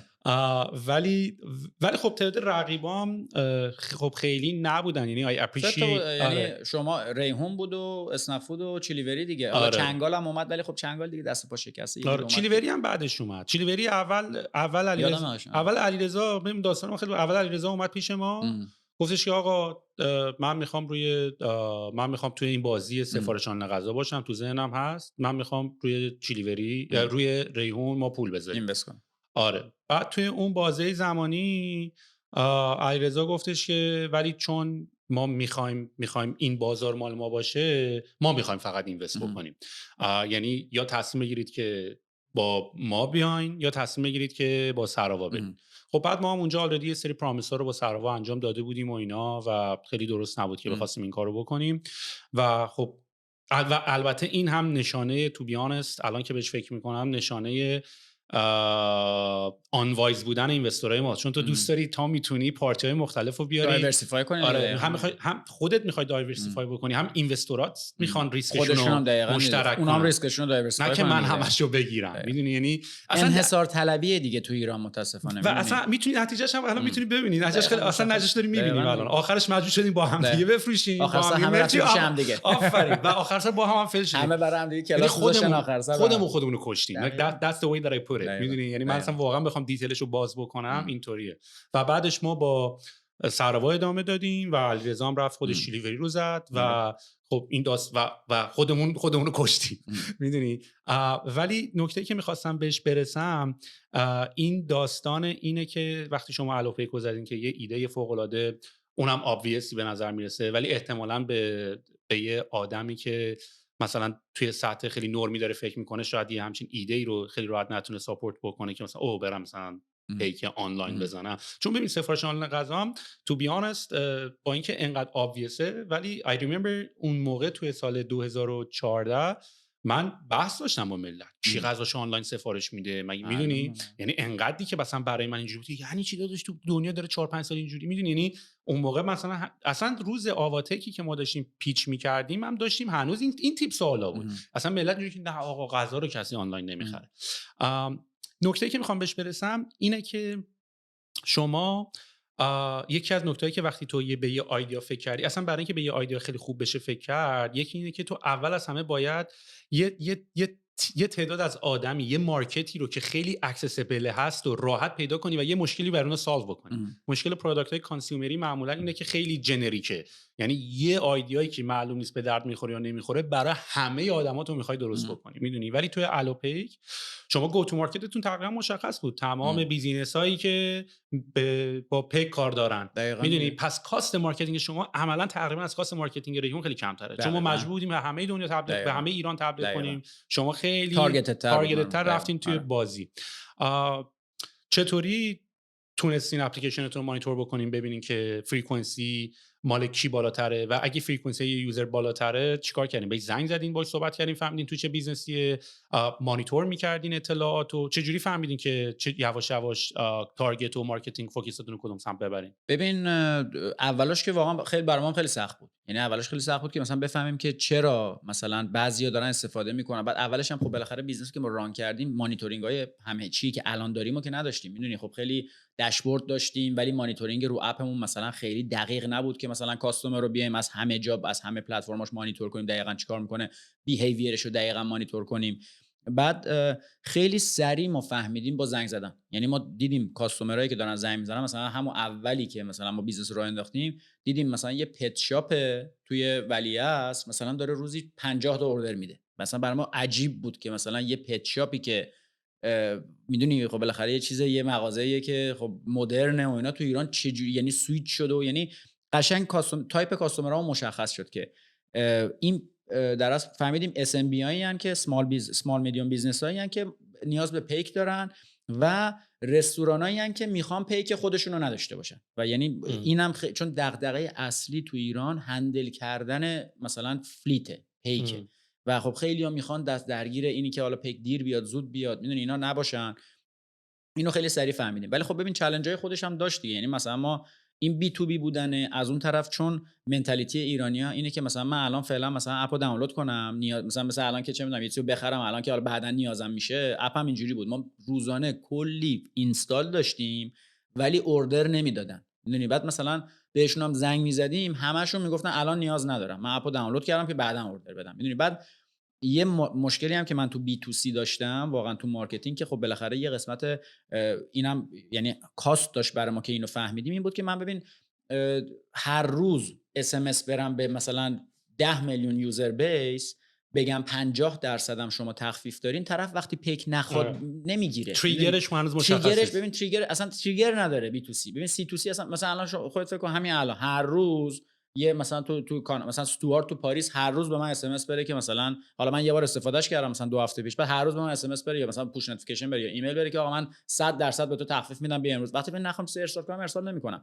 فود خیلی فرق داره. فود مثلا تو هر روز میتونی سر نهار تریگرش کنی، سر شام تریگرش کنی که آقا شام تو امروز مثلا بیا ریحون، بیا نمیدونم، یا اوریج میدونی که مثلا یه نفر توی هفته مینیمم یه بار یا دو بار اوردر میده سه شنبه. میتونی اتومات کنی، پرفورمنس مارکتینگ اتوماتش کنی، اتوماتیک باش سیستم مثلا. ولی واقعا برای ما خیلی سخت بود. برای همین فهمیدیم که بعدم ببین یه اتفاقی که هنوز تو ایران نیافتاده به نظر من، که الان یعنی مطمئنم ازش، اینه که سویچ پیک آفلاین به آنلاین نیافتاده هنوز. ببین سویچ تاکسی افتاد. یعنی ببین آژانس، درسته هنوز آژانس هست تو ایران ولی همه دیگه الان دیگه یا اسنپ یا تپسی، حالا هر پلتفرمی دارن استفاده میکنن دیگه. ببین دیگه مادر بزرگ خود منم داره استفاده میکنه دیگه، جا افتاده، میدونی. ولی پیک نیافتاده. ببین رقیب ما الان تو ایران رقبای آنلاین ما نیستن، چون به نظر ما هنوز مثلا 2% مارکت هم نه. ببین میدونی رقیبمون کیه؟ رقیب ما اون اسقر آقا و حسن آقاییه که تو پاساژ علایالدین 20 سال اونجا داره گوشی اینور اونور میکنه، تونش هم 3 دفعه پس داده، گوشی گم کرده یا رو اینترکام میزنه. اسقر آقا یعنی دقیقاً رقیب ما اونه. ببین الان مثلا اعتماد ندارم، با اینکه ما سفته بگیر هر جوری بگیر داریم کاور میکنیم، سفته نمیدونم دیگه. عکس الان مثلا جدیدن 2 هفته پیش فیچر گذاشتیم که عکس طرف میگیره که دقیقاً همون عکس رو، همون چیزی که دلیور کرده عکسش اون باشه، پیک عکس بگیره که همین رو دلیور کردم نشکوندم، یا هر کاری بگی کردیم، تو اونشو هر چی شکسته تا حالا تو اونشو دادیم، هر اتفاقی افتاد. بعد تو بگی مثلا تو میلیون اوردر رفتیم، ما بهت بگم مثلا شاید مثلا 1000 تا مشکل نداشتیم تو میلیون اوردر که رفتیم، 1000 تا پرابلم نبوده که مثلا طرف حالا جای تصادف کرده مثلا مکبوک اپ پشتش افتاده. ببین فراد چیز نداشتین؟ چون من یادم مثلا ببین فراد، مثلا فرادی که من یادمه مثلا جنس و مواد و الکل و از این چیزا جابجا می‌کردن با پیک. خب ببین مثلا همین دارم میگم، مثلا تو میلیون بگیری، یعنی مثلا همین چجوری بهت بگم، مثلا فراد ریشیو فرادمون میخوام 0. مثلا 001 یعنی اصلا انقدر کمه جدی اصلا دیده نمیشه، میدونی انقدر کمه اصلا دیده نمیشه که مثلا ما بخوایم چه فراد چه داش یه احساسی بهم میگه داری کاور آف می‌کنی. نه مطمئن باش. یعنی نه ببین خب نه یه بحثی هم بگم، خیلیشو شاید نفهمی ولی فرادی که واقعا ما فهمیده باشیم و مثلا طرف واقعا یه مواد مخدر جابجا کرده باشه، بعد پیکیه فهمیده باشه، آورده باشه جنسو داده باشه تحویل به دفتر آپریشن، آره، ولی شاید 1000 تا دارن جنس این ور میکنن ولی ما نمیفهمیم از من کجا بدونم داره طرف از این ور. ولی خب ببین همه جوره کاور کردیم دیگه. ولی مثلا روزی که پرابلم میخوره دیگه، ببین من دیگه از دیوایس طرف کدوم آی پی ها رو گرفته، کدوم پوزیشن ها رو آورده، نمیدونم کجا قطع شده اینترنت، همه این اطلاعات یو دی آی دی دیوایسش، نمیدونم دیوایسش چند بار استفاده شده، هیستوریکالش، همه چی رو دارم. میدونی یعنی اگه بخوام پیداش کنم میتونم پیداش کنم طرفو. میدونی ببینم این مثلا برای یه پت شاپی که کامل داره ریلای میکنه روی سرویسی مثل الوپیک، یه جورایی شما دیتای بیزنس یارو هم دارین، یعنی تو به هر حال یه مگنیتود آیدیای از تعداد اوردر اون شخص هم داری، میتونی استیمیت هم بزنی. دقیقاً آره یعنی اصلا حتی فریکونسیشو داریم. یعنی ببین مثلا ما نسبت به فریکونسی های کسایی که دارن یوز میکنن خب ریمایندشون میکنیم دیگه. مثلا تو میدونی مثلا فردا قراره اینقدر اوردر داشته باشی، مثلا اوردرات بیشتره، مثلا بیا اینقدر 20% تخفیف بگیر. برای این سگمنت بندی کردیم دیگه. یعنی ما عارفمون رو در آوردیم، سگمنت بندی کردیم یوزرامون رو، های ولیو، لو ولیو، نمیدونم میدیوم ولیو، نمیدونم سوپر های ولیو.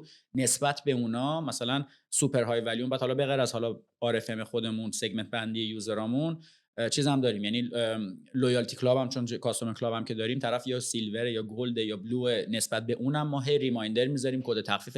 یعنی الکی تخفیف به همه نمیدیم. ببین یه زمان ما اینا نداشتیم اولاش، نه RFM داشتیم نه سگمنتیشن تیر داشتیم، مثلا طرف گلد باشه سیلور، به همه مثلا تخفیف میدادیم، 20% تخفیف برای همه، بیاین استفاده کنید. ولی الان خیلی سگمنتد تره، برای اینکه اولا پول نریم، یعنی فاندینگی وجود نداره، بعد تو رو شرکت بر پای خودش زنده باشه. برای همین قرونی که خرج میکنیم باید آپتیمایز باشه و واقعا باید یعنی کانورژن داشته باشه. مثلا 20% که تخفیف میخوره واقعا باید رونیو بیشتر جنریت کنه. الان من فکر کنم بچهای ما توی ایران دیگه همه دارن مستر میکنن اپتیمایزیشن. اصلا یعنی تا دلت بخواد، یعنی میگم دیگه تا دیگه قرون آخر رو داریم اپتیمایز میکنیم. خب یه زمانی ببین اصلا کانسپت منتالیتی در اصل استارتاپ فرق داشت دیگه. میدونی اون موقعی که ما فاند ریز کردیم، ببین گروت بود، مارکت شیر برن کن، هر جوری شده انقدر خرج کن ببین چی میشه. ببین استارتاپ که تو دیگه دیالات خودت میدونی دیگه. ببین استارتاپ یا تو حرفه‌ای میشی یا تو پول خرج کردن، یا حرفه‌ای میشی تو پول درآوردن. ما واقعا یه سال اول حرفه‌ای شدیم تو پول خرج کردن و مارکت شیر گرفتن. خیلی هم بلدی میخواد پول خرج کردن. یعنی خودش یه حرفه است که می‌بینی دستت بره خرج کنی که ببینی چی میشه. مثلا ریاکشن مارکت چی. الان واقعا دیگه ببین، چون خب بازار اینجوری بوده، الان تو 90% استارتاپ‌های دنیا رو بگیری همه حرفه‌ای تو پول خرج کردن، کسی تو اپتیمیزیشن 100% نیست که به غیر از بزرگا. برای همین ایده فرق داره، یعنی منتالیتی فرق داره. الان منتالیتی اینه که آقا مثلا تیم مارکتینگ بودجه میخواد، چرا میخوای، کجا میخوای بری، چی میشه، اگه شد مثلا قراره چی بشه، خودکار مدکار نفرستی چی مثلا نمیدونم عید نوروز نمیخوام. اصلا ما یه زمانی تو کاستومر کلاب مثلا 1000 تا اوردر میدادی آیفون میتونستی ریدیم کنی. الان 6 میلیون اوردر هم بدی مثلا بهت یه دونه جاسویچی هم چی فلش مموری هم نمیتونی بدی. الان فقط تخفیف بدن، کارواش و مارواش. اصلا خب بیزنس شما همونطور که گفتی به خاطر اینکه مال شما تریگرش، ببین مثلا من هنوز توی ریحون مثلا تریگر ما خب زمانیه که اون شخص گشنش میشه، احتمالاً تایم مارکتینگ اون همیشه مثلا طرف بعد از ظهر قبل شام بود و تریگرمون هم خب مثلا میتونستیم بفهمیم که چند وقت اوردر نده، یه بار فست فود، فریکونسی فست فود خوردنش و اینا رو میتونیم. و خیلی هم جالبه که این حتی دیتا، زیبایی دیتا همینه که دیتاهایی که تو مثلا از سفارشخانه غذا یا پیک فکر کنید چه مثلا دیتایی در میاد و همه فکر کنن مثلا این چیزی خواسته، ولی مثلا حاجی مثلا من می‌رسم شرق تهران دو خوردن شرق تهران نسبت به نوشابه خوردن، میدونی مثلا چقدر سوسیس بندری طرفدار داره نسبت به مثلا اولویه. واقعا کمک میکنه. آره خیلی دیتای باحال. مثلا چند درصد روی ویجی ان، چند درصد ویجی نیستن، مثلا کی با دوست دخترش خونه است داره غذا اورده، همه چی رو میدونه. آره میگم برای همین دیتا رو بعد تو ایران بعد مواظبم باشی دیگه، چون دیتا اگه بره از دست بره دیگه، یعنی واقعا ما الان خب خیلی دیتاهای همه رو اگه بخوایم تارگتش بکنیم طرفو داریم دیگه. همین پت شاپی که میگیم ما دقیقاً میدونیم کی میخواد اوردر بده، که قرار اوردر بده، چقدر قرار اوردر بده، میدونی، یعنی تمام کانتاکت مشتریاش و خودش. آره دقیقاً میدونی، یعنی دیتا برای همین ایران واقعا بعد آدم سیستم کلاود اینا که وجود نداره که بخوام مثلا مطمئن باشی از دیتا سکیور. ببین همه اینا بیزنس ایدیاست، یعنی یکی که بره تو سکیوریتی تو ایران، میدونی، نه از این سکیوریتی که زنگ میزنن میگم ما آدیت میکنیم، ما یه مثلا چیز پلانتیر تور تو ایران مثلا درست بکنن، یه مثلا همین بیزنس مثلا ببین ما یه مشکل خیلی خنده‌دار دیگه که داشتیم، ببین مثلا خب توی ایران مثلا ما اینجا الان همه پسوردایی که مثلا تیم ممبر جدید میاد، خب چون مثلا همه روی گوگل کلاودن و با یه اکانتی میگیرن، یه بار اکانتشو میسازی، یه بارم پاک میکنی وقتی از شرکت آفبورد میشه، یا تمام پسوردها روی اکانت کلاود وان پسورده. تو ایران همه سیفت پسورد و تو تلگرام نوشتن و باید بدی بهشون و بعد یه ممبر میره اوپن سورس. ببین الان بازم من این وان پسورد هست، اوپن سورس آوردم، پسپورت آوردم بالا، دقیقاً این اوپن سورس. یعنی هر چیزی که یعنی آلترناتیوش هست فقط با اوپن سورس سلف هاستد بیاری بالا خودت هندل کنی دیگه. متاسفانه میگم ما الان روی وان پسورد بودیم، رو همه اینا بودیم، ولی خب فایده نداره. یعنی 10 تا وی پی ان بزنه کانکت چه، همه چی رو مجبوریم ما خودمون بیاریم بالا تو ایران، میدونی. یعنی این آیدیام که میگی، ببین یا باید آدم آیدیا تو ایران بالاخره یه مارکتیه که عقبه نسبت به تک بودنش عقبه.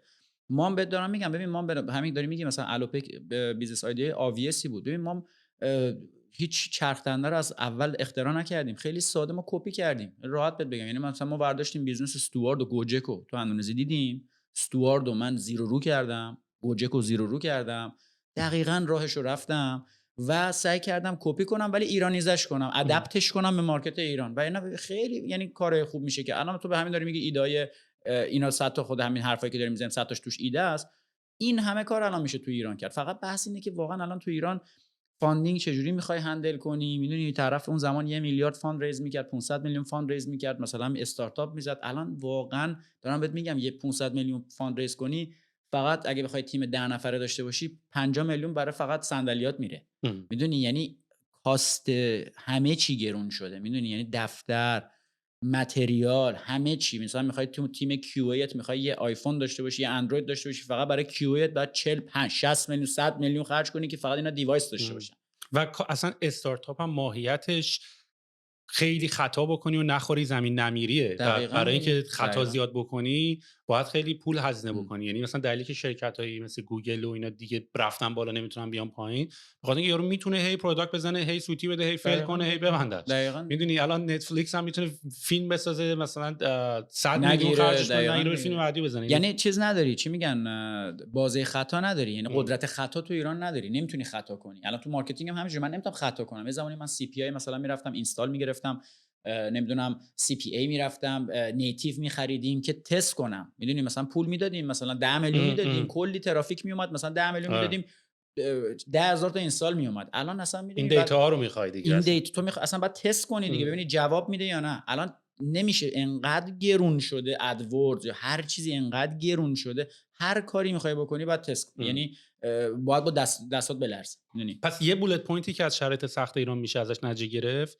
اینه که الان کاست کوشش و خطا انقدر بالاست و ماهیت استارتاپ اصلا کوشش و خطاست. یعنی اینایی که مثلا به نظر من خیلی بخوای ریالیستیک به قضیه نگاه نکنی اینو در نظر نمیگیرن، ولی ماهیت استارتاپ کوشش و خطاست و باید این کار رو بکنی تا بشه. یه بحثی هم که جدیدن راه افتاده، من خیلی فنش نیستم که بخوام راجعش صحبت بکنم، ولی just for the sake of argument ایده کپی کردن بده یا خوبه؟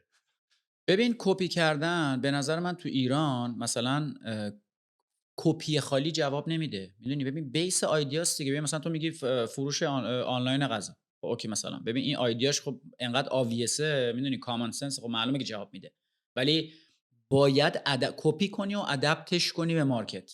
میدونی یعنی حتی همین الان من بهت بگم مثلا من اگه بخوام الوپیکو توی کانادا رو بندازم، اصلا تو بگو من پلتفرمو کپی کنم بیارم کانادا، جواب نمیده. چون اینجا آن دیمند مثل ایران نیست که. میدونی یعنی من باید این ایده رو کپی کنم، ادپتش کنم به کانادا تا جواب بده. بعد اصلا کپی نمیشه بکنی، همه رو باید بسازی. نکتهش الان همینه. ایده رو میتونی بگیری وگرنه اصلا کپی کردن که وجود نداره. اصلا جواب نمیده کپی کردن. ولی خب کانسپت اصلا قضیه این سوالی که بیسش اینه که کپی بکنم یا نه که اصلا هیچ وقت قرار، اولا که تو ایران که نمیشه اینوویتیو بود مگر اینکه تو مارکت خودت باشی. توی جایی مثل سیلیکون ولی و اینا بازه، یعنی مردم دنبال اینن که یه کار جدید روی کار جدید طرح بکنن. یعنی بابا من یه دونه استارتاپ دیدم برات میفرستم، 15 میلیون دلار فاند ریز کردن، والیوشن 50 میلیون. ببین کارشون چیه؟ گان شات دیتکت میکنن. مثلا تو مال مثلا تیر میزنن، اینا دیتکت میکنن. یعنی بهت دارم میگم استارتاپ با ایده های عجیب غریب داره میاد. طرف یه استارتاپ کلا زده کانسپتش اینه که مثلا اگه مثلا یه زمانی یکی یه تیری زد مثلا توی مال، این مثلا سنسوراش دیتکت کنن، میدونی، بعد مثلا آلرت بده یعنی اینویشن هست الان مطمئن باش، ولی میگم تو ایران داستانش فرق داره. خب خیلی سخت اینوویتیو بودن تو ایران، میدونی سخته. بعد انقدر آیدی ها تو ایران نیست، میدونی اگرم کپی شده ضعیف کپی شده، هنوز مارکتش خالیه، که میشه الان تو مثلا تاپ 100 استارتاپ های دنیا رو بگیری، ایده ها رو بگیری، مطمئن باش 50 تاش تو ایران نیست. میتونی اونا رو بزنی ولی به شرطی که ادپتش کنی تو ایران. ولی تو ایران متاسفانه میدونی یه چیزی که هست، همدیگه رو کپی میکنن. میدونی مثلا تو مثلا فود مارکت میاد، مثلا ریحون میاد 60 تا مثل ریحون میاد، میدونی نمیرن تو مارکت جدیدش مثلا یه کار دیگه اصلا بکنی. اسنپ میاد 30 تا مثل اسنپ میاد، نمیدونم دیجیکالا 500 تا دیجیکالا اومد.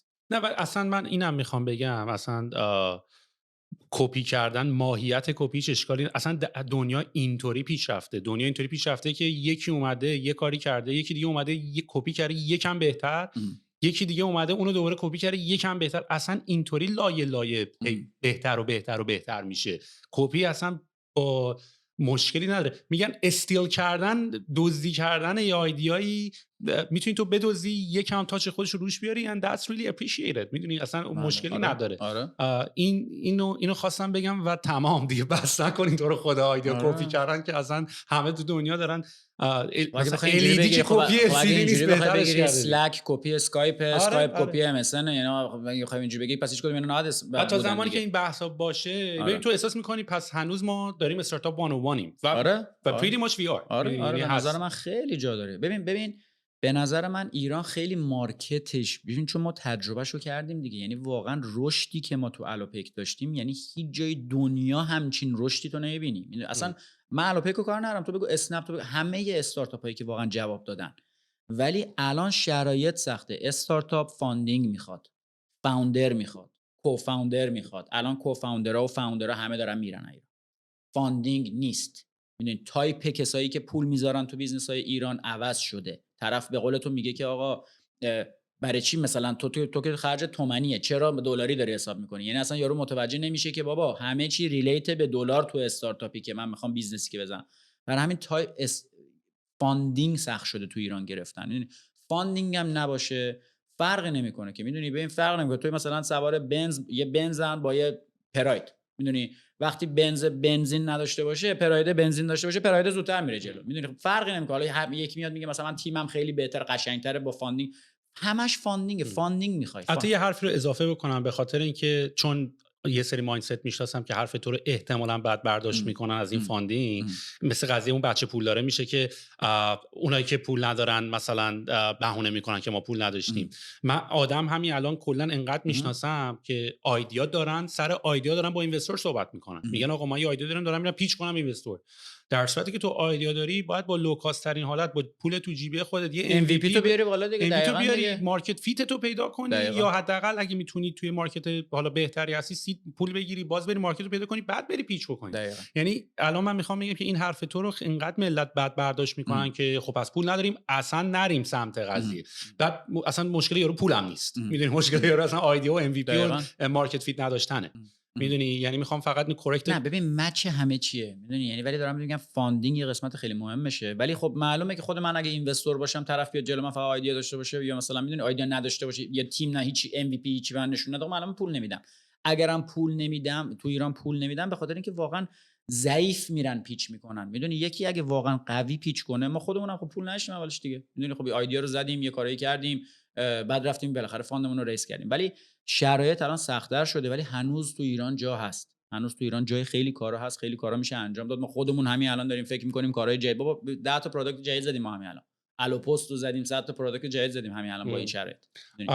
چقدر من خیلی دلم می‌سوزه از اینکه من و تو ایران هم خیلی صحبت می‌کردیم و آلردی مپ کرده بودیم چی کارا میشه کرد. یعنی همین که مثلا رستورانا پیک می‌خوان دیگه، خودشون نمی‌خوان پیک رو منیج کنن، بذار ما لیدا رو جنریت می‌کنیم، تاپ فانل رو می‌گیریم، شما بیاین اون کارو بکنین. ولی خیلی برام خیلی باور نکردنیه که نتونستیم ایمپلیمنت کنیم همه این کارا رو. اونم به خاطر این بوده که فکر کنم به خاطر اینکه فقط ماها استیک هولدر قضیه نبودیم که بخوایم همه این تصمیما رو بگیریم. تصمیم ما اگه بود خب خیلی سریعتر همه چی میرفت جلو. میدونه بالاخره ما همون اینوستور داریم، بالاخره بورد ممبر داریم، یعنی تنها نیستیم شرکت، برای همین تصمیم ما بود سریعتر میرفت. ولی همین الان به نظر من اون روزم داشتم بهت میگفتم خیلی حیفه که تو ایران الان سکند پلیری توی فود عملا وجود نداره، توی گروسری وجود نداره، هستن ولی واقعا سکند پلیری نیست که مشخص باشه. خیلی ببین این و سکند پلیر خیلی مهمتر از فرست پلیره. اصلا راحت تره خیلی کارش، میدونی من که ریلکس میتونه بره جلو، قشنگ میدونی کیپ اپ کنه با مثلا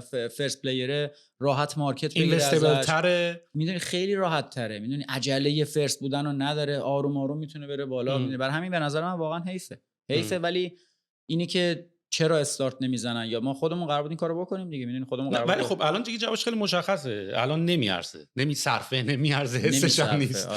آره. کسی نیست که استارتشو بزنه واقعا، میدونی به نظر من کسی نیست. یا میگم ما خودمون داشتیم الافود رو انداختیم، قرار بود که حالا یه کاری هم با ریحون بکنیم، با چیلیوری بکنیم، ولی واقعا نشد دیگه، میدونی یعنی نشدم، نتونستیم فاندینگ براش بگیریم، میک سنس نمیکرد فاندینگ، چون بالاخره من بخوام یوزر رو چرن کنم، فاندینگ میخوام، پروداکت جدیده، به تایمینگ بعدی خوردیم. موقعی که مچور شده بودیم دقیقاً. خیلی حیف شد. یه سوال دیگه هم ازت بپرسم. میدونم جفتمون کار داریم، تو میخوای بری جیم، ماشاءالله دیرم داری ولی دم دیار من تو رو دارم میبینم، دارم انگیزه میگیرم دوباره، چون ول دادم منم، میدونی یعنی به بهانه که اصلا نمیشه. آره بعد اصلا حالم من بدتره اصلا. آره جیم مثلا میری، میدونی یعنی من اصلا روزی اگه 2 ساعت ورزش نکنم اصلا نمیتونم. آره اصلا استرست کم، اصلا استرس مثلا که تو الان همه کار میکنی باید حتما جیم رو یعنی بری یه ساعت در روز حداقل. ببین خب من مثلا دیروز 45 کیلومتر دوچرخه سواری کردم. خب خوبه دیگه. آره اصلا یه ساعت ورزش کنی، حالا چه جیم چه غیر جیم، عرق کنی و اکتیو باشی. آره ولی به جای که یه روز 45 کیلومتر پا بزنم بهتره که هر روز خوردش کنی 10 کیلومتر. چقدر الان الوپیک آپن رانینگ الوپیک هم دارین دیگه. مرشد جدی بدون مثلا این که بخوای مثلا حالا اپتیمیستیک به قضیه باید نگاه بکنی، فکر کنید چی قراره بشه؟ چون من تو خیلی راجع به این موضوع هم صحبت کردیم، چانس‌های میس شده‌ای که از یه سری کشف‌های خیلی خوب میشد داشت توی ایران، از اتفاقای خیلی باحالی که میتونست بیفته و جز این که آدم واقعا دلش می‌سوزه چیزی دیگه نداره.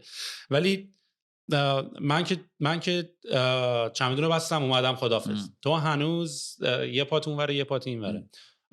فکر میکنی چطور میشه؟ فکر میکنی این قضیه، چون ببین من فکر نمیکنم که همه مسائل مشکلات ایران ما حالا همه به هم مرتبطه، ولی فقط بحث سیاسی اقتصادیش باشه. من احساس میکنم درصدیش فرهنگ و کالچر ما هم هست. ببین به هر حال توی ریحون وقتی تو اوریج پرچیسینگ پرایس ها رو من داشتم میدیدم، ببین داره به من یه حسی از وضعیت، حتی همون موقع که اوضاع ایران خوب بود، داره به من یه حسی از وضعیت مارکت ایران رو توی یه بیگ پیکچر داره به من میده که من دارم میبینم چقدر ما بچه‌های مثلا دانشجو داریم که تو خوابگاه‌ها بنده خداها دارن غذای مثلا 7-8 هزار تومانی اون موقع میخوردن، ورسز مثلا به آماری که مثلا یعنی خب میتونستم اوریج بسکت سایزا رو میدیدم دیگه و یه ایده‌ای داشت از قدرت خرید آدما به من میداد. شماره 1 قدرت خرید آدما واقعا بالا نبود. من اینو قبلا توی یک بلاگام هم نوشتم، یعنی اوریج بسکت سایز آدما اصلا بالا نیست. میدونی که بخوای یعنی هنوز مردمون ببین برای استارتاپی که میخواد اینوویتیو باشه و میخواد یه لایه از زندگی یه نفر راحت کنه، یعنی یه لایه‌ای تو از کامفورت داری اضافه میکنی، یعنی بیسیکلی تو خیلی از کیسا داری میگی که آقا من یه هزینه اضافه تر رو برای کامفورت میدم. من اوبر ایتس داره دلیوری میکنه، حاضرم $2 $4 $3 میدونم اضافه تر بیاره برام. آره. و وقتی این لاکچری توی ایران وجود نداره که حتی بخوای برای کامفورت یکم پول توش بذاری توش، پس درصد فوق العاده بالایی از استارتاپ هایی که فقط دارن یه بیهیویر رو یه کمی بهتر میکنن خیلی کارشون سخت. میدونی یعنی برای یه سری استارتاپ مثلا یه سری استارتاپ ها اسنشیال، میدونی مثلا اون و الان به نظرم وقت اسنشیاله، ولی استارتاپی که فقط یه کاری رو یه مقداری بهتر میکنه به خاطر وضع مالی مردم still I don't think it's a good idea. به خاطر اینکه من داشتم میدیدم، میدونی مثلا تو اینجا اوبر ایتس میگیری اینجوری که آقا نوشابه اضافه فرایز اضافه کنیم. آره. مثلا اینا ملت یارو فقطش برنج خالی اوردر میکنن. آره دیگه. و خب ببینم اینو خیلی دیدی، یعنی این آخریا چون این خیلی دیتای مهمیه، چون من این دیتا رو ندارم. من الوپیک میدونی طرف خب داره پیک میگیره دیگه، میدونی وانت میگیره بعد چیزی هم اضافه. آره. آخریا زیاد میدیدی. ببین آخه اصلا انقدی این مورد برای من عجیب بود که من تو بلاگم رو نوشتم که اصلا قدرت خرید تو دیتای همین ریسنتلی ببین ما داریم. آره ریسنتلی نه، مثلا دارم راجع به 2 سال پیش. آره. حالا الان که خب به نظر من خیلی بدتر شده. همینو میگم تو الان دیگه وقتی موبایل کارت، یعنی لپتاپ کارت رو نمیتونی بخری دیگه، چه برسه برای کارهای دیگه. سوالی که بس میخواد، یعنی اون بحثی که سوالی که میخواستم ازت بپرسم در رابطه با این قضیه همین بود. یعنی احساس میکنی که الان الوپیک رو نگرش میداری، الان براش ویژن دارین، براش اگزیت پلان دارین، براش چیه؟ یعنی واقعا برنامه‌تون چیه؟ ببین راستشو بهت بگم، ببین ما هممون اگزیت پلان داریم. ما می‌خواستیم آی پی او کنیم، یعنی الان همه پلنمون این بود که بریم تو بورس. خیلی این ساده. آماری داری چی شد خب اصلا؟ چی شد ببین هیچکی اولا نرفت که اصلا؟ هیچکی همه هایپش. نرفته. ببین آخه هایپ افتاد، یعنی یه جورایی مثلا ما الان همه عجله داشتیم بریم نه تو ولی بورس. بحث بورس اصلا اینجوری بود که بیشتر دارن برای استارتاپ‌ها این کارو میکنن. آخه داشت آره دیگه، قرار بود که مثلا استارتاپ بعد الان مثلا خیلی‌ها رو اکسپت نکردن، خیلی‌ها در شرف اکسپت شدنن که برن تو فرا بورس و دارن مثلا که یه دونه مارکت جدید درست میکنن فقط برای استارتاپ. من اصلا خیلی فالو نکردم، برای اینکه ما اصلا نتونه، یعنی باید 3 سال سودده باشه شرکتت که بتونی کوالیفای شی برای بورس و 1 سال هم برای فرا بورس. حالا برای فرا بورس میتونیم کوالیفای بشیم، ولی به نظر من الان اصلا وقتش تو بورس رفتن نیست برای ما. میدونی خلاصه برای اینکه ما فعلا بیزنس رو پوزیتیو کردیم. بعد میگم ما خیلیا تو این 1 سال و نیم اخیر خوردن به مثلا 1 سال اخیر خوردن به مشکل که مجبوری خودشون رو پوزیتیو کنن. ما 2 سال پیش به مشکل خوردیم که فهمیدیم آقا دیگه قرار نیست فاند کنیم بیزنس رو، بیا پوزیتیوش کنیم. برای همین خیلی با آرومتر پوزیتیوش کردیم کاستومرامون. بعد ما می‌خواستیم به سمت بی تو سی بریم، می‌خواستیم الو مارکت رو بزنیم که در از گروسری شاپینگ آنلاین دیگه، مثل اسنپ مارکت. حالا اسنپ مارکت نه، ولی مثل اسنپ فود قسمت گروسریش که الان زده، رفتیم کلی دیل بستیم. قرار بود با یه شرکت درس یه دونه فرانچایز استور خیلی بزرگ تو ایران که چیزا اسمش رو نمیخوام بگم، ولی قرار بود با اونا کار کنیم. یه شرکتی که یعنی استارتاپی که بوده تیک اوور کردیم. همه این کارا رو انجام دادیم که بریم تو بی تو سی. چرا؟ برای اینکه ما مثلا 3 میلیون 4 میلیون یوزر بیس داشتیم که اینا اکتیو نبودن، همشون هم اکتیو نبودن بخاطر اینکه بی تو بی بودن. ولی مثلا اگه مثلا من تو اپ هم گروسریو می آوردم یا فود و حالا فودم می آوردم، خب اینا رو من میتونم اکتیو کنم. میدونی مثلا اون چیزی که ریحون دنبالش بود که کاستومر اکوئر کنه، من اوردی این کاستومر رو داشتم، همه‌شون اطلاعاتشون داشتم و دنبال بودیم بریم تو سی. ولی بی تو سی پول می‌خواست. گروسری شاپینگ، گروسری آنلاین پول می‌خواست، فود پول می‌خواست، همینا پول می‌خواست. چون دیلمون نشد، نتونستیم فاند ریز کنیم و اصلا نخواستیم دایلوت کنیم خودمون رو فاند ریز کنیم، سعی کردیم تو بی تو بی بمونیم و شرکت رو بریک ایون کنیم. و الان هم بریک ایون و پروفیتبل شرکت، یعنی قشنگ میتونیم سالیانه سود بدیم، هیچ مشکلی نداریم. الانم ببین من تا همین قبل از اینکه بیام کانادا پلنم آی پی او بود. الان ولی پلنم چنج شد، برای اینکه خب بورس ترکید اینجوری. الان اصلا هایپش وجود نداره، صفای فروش از صفای خرید خیلی بیشتره. بعد ببین من راستشو بخوای فکر نمی‌کنم این مارکت اینجوری بمونه. نمیتونه بمونه. میدونی نمیتونه دلار اینجوری 30 تومن بمونه. میدونی آخه یه چیزی بالاخره ببین، یا باید دلار رو بیارم پایین، یا باید یه مثلا امیدی تو مثلا سیستم بیاد که امید، یعنی خود من الان به عنوان یه فاوندر تو ایران یا که یه بیزنس دارم، خب الان امیدم چی باید باشه؟ مثلا اگزییت کنم به کی؟ مثلا الان چجوری اگزییت؟ یا باید بورس برم یا باید یکی بیزنس رو بخره دیگه. کسی خب نمیخره الان. بهترین چیز تو ایران الان اینه که کسایی که حالا اگه میخوان ریسک کنن بیان بیزنس‌های جدید میخوان بزنن، باید همه چی رو کلکولیتد ریسک کنن واقعا. کسایی هم که آردی بیزنس‌های اپریشنال دارن، به نظر من سروایو کردنه. بعد سروایو کرد تا ببینیم چی میشه. یعنی ما خودمون الان با مهدی تو این فازیم، یعنی داریم بیزنس رو میبریم جلو. بیزنس هر ماه داره رشد میکنه نسبت به ماه قبل. خوبه، کرونا هم بهمون کمک کرده، ولی خب رشد دلار رو خودت داری میبینی دیگه. بالاخره کاست زندگی من شخصی منم دلار دیگه، کاست زندگی شخصی مهدی هم دلار دیگه. یعنی میدونی یه جوری باید بالاخره هندل کنیم اینو دیگه. واقعیتش این که نمیدونم، یعنی اگه من میدونستم که خودم بود، ولی نمیدونم قراره چی بشه. ولی من میدونم که اینجوری نمیتونه بمونه. میدونی باید به سمت بهتر بره، از این بدتر که نمیشه دیگه اقتصاد. میدونی یعنی باید به سمت یه سمتی. ببین الان اوریج اوردر ولیو ما خیلی رفته بالاتر، ای او وی ما خیلی رفته بالاتر، چون بنزین رفته بالاتر، 3 برابر شده همه اینا. ولی خب دلار هم از اون طرف رفته بالاتر. میدونی یعنی فایده نداره تو هر سال مثلا اگه داری مثلا مثال میگم شرکتت داره 100 میلیون میفروشه، بعد سال دیگه 300 میلیون بفروشی ولی دلار بشه از 10 تومن 30 تومن، انگار که همون جایی که پارسال بودی هستی. و الان هم واقعا ما نمیدونیم. الان با مهدی داریم شرکت رو یه جوری میبریم جلو، همینجوری پروفیتبل، مثل استارتاپی نمیبریم، کورپوریتی میبریمش جلو. یه شرکت کورپوریت هر سال بعد سود کنه با لوکال کارنسی که تومن باشه، هر سال بعد نیرو اضافه کنه ببر، یعنی قشنگ کاملا کورپوریشنی داره. آفرین. اصلا این کلمه استارتاپ ورسس کورپوریت یه معنایی داره. اصلا الان علاوه کورپوریشن یعنی اصلا نه استارتاپ نه دنبال اکسپنشن وحشتناک. ببین الان مثلا من یه پروداکت جدید رو انداختیم، فلیت ددیکیت میدیم. چرا این کارو کردیم؟ اولا هم نیازش بود تو مارکت. مثلا تو الان رستورانی به جای که خودت بری مثلا 4 تا پیک استخدام کنی یا آوتسورس کنی کامل آن دیمند به الوپیک که شاید برات گرونتر در بیاد، میتونی از الوپیک فلیت ددیکیت بگیری. حقوق پیک، یعنی حقوق یه پیک یا یه وانت رو ازت میگیریم ماهیانه، 1% سودی هم روش داریم، هم بهت پلتفرم میدیم که میتونی تسکا رو بهشون بدی، اپتیمایز کنی، اپتیمایز بهشون خیلی مثلا بین 40 تا 50% اپتیمایز تر میتونی دلیور کنی، چه آن دیمند، چه سیم دی، چه نکست دی. بعد این پروداکت من اگه بخوام شهرستان رو اکسپند کنم، این پروداکت به من خیلی راحت اجازه میده که شهرستانا رو اکسپند کنم، برای اینکه کاملا بی تو بی، یعنی تیم سیلز من میتونه بره تک تک رستوران ها رو شهرستان دیگه، بیلبورد اینا نمیخواد. ببین ATL و BTL و اینا دیگه نمیشه رفت الان، یعنی نمیدونم بیلبورد رفتن و CPI و اینا نمیشه، مارکتینگ های خیلی تارگتد. میدونی مثلا الان ما با این پروداکتمون، اگه بخوام پروداکت الوپیکو ببرم مثلا اهواز، الان ما اهواز نیستیم، مثلا من الوپیکو بخوام برم اهواز، باید مثلا خود پروداکت آن دیمند الوپیک بعد برم اینستال بگیرم تو مارکت، تو مثلا تو بازارش بیلبورد برم، تراکت برم، همه این داستان. ولی با این داستان ددیکیت ما خب خیلی تارگتد تر من میتونم برم جلو. میدونی مثلا میتونم برم بگم آقا مثلا توی مشهد یا تو اهواز مثلا دقیقاً برو این رستوران ها رو ببین، بعد این میدونی وقتی از من کاستومر، از من مثلا هر کدومشون یه دونه پیکم بگیرن، ترنوور خیلی بالایی برام من میاره. برای همین خیلی تارگتد، خیلی محتاط داریم. و باز خوبه که شما منیج کردین و زمانی که چون این اتفاقا هم نمیشد پردیکت بکنید. دقیقاً. یکی از خنده وقتی آره. دلار قیمتشو اونجوری اعلام میکنن، خب داشتی اگه 2 ماه زودتر به من میگفتی من پلن میکردم. و مال شما اینطوری شد. مال ما متاسفانه فکر کنم تو کیس مال ما که خیلی خنده‌دار بود. مال ما مثلا مال ما اینجوری بود که مثلا یه تلفن زنگ زدیم آقا سایت چی شد، پولمون تموم شد. یعنی در این حد پول یا این فردا پول تموم شد. مثلا اینجوری نبود که آقا مگه حالا اصلا خنده‌دار اینه که من دیروز قبل از اینکه ببندین، من دیروزش تو دفتر ایرزا بودم، با هم داشتیم نگوشیت می‌کردیم که الوپیکو اینتگریت کنیم، با هم شبش دیدم توییت کرد تموم شد.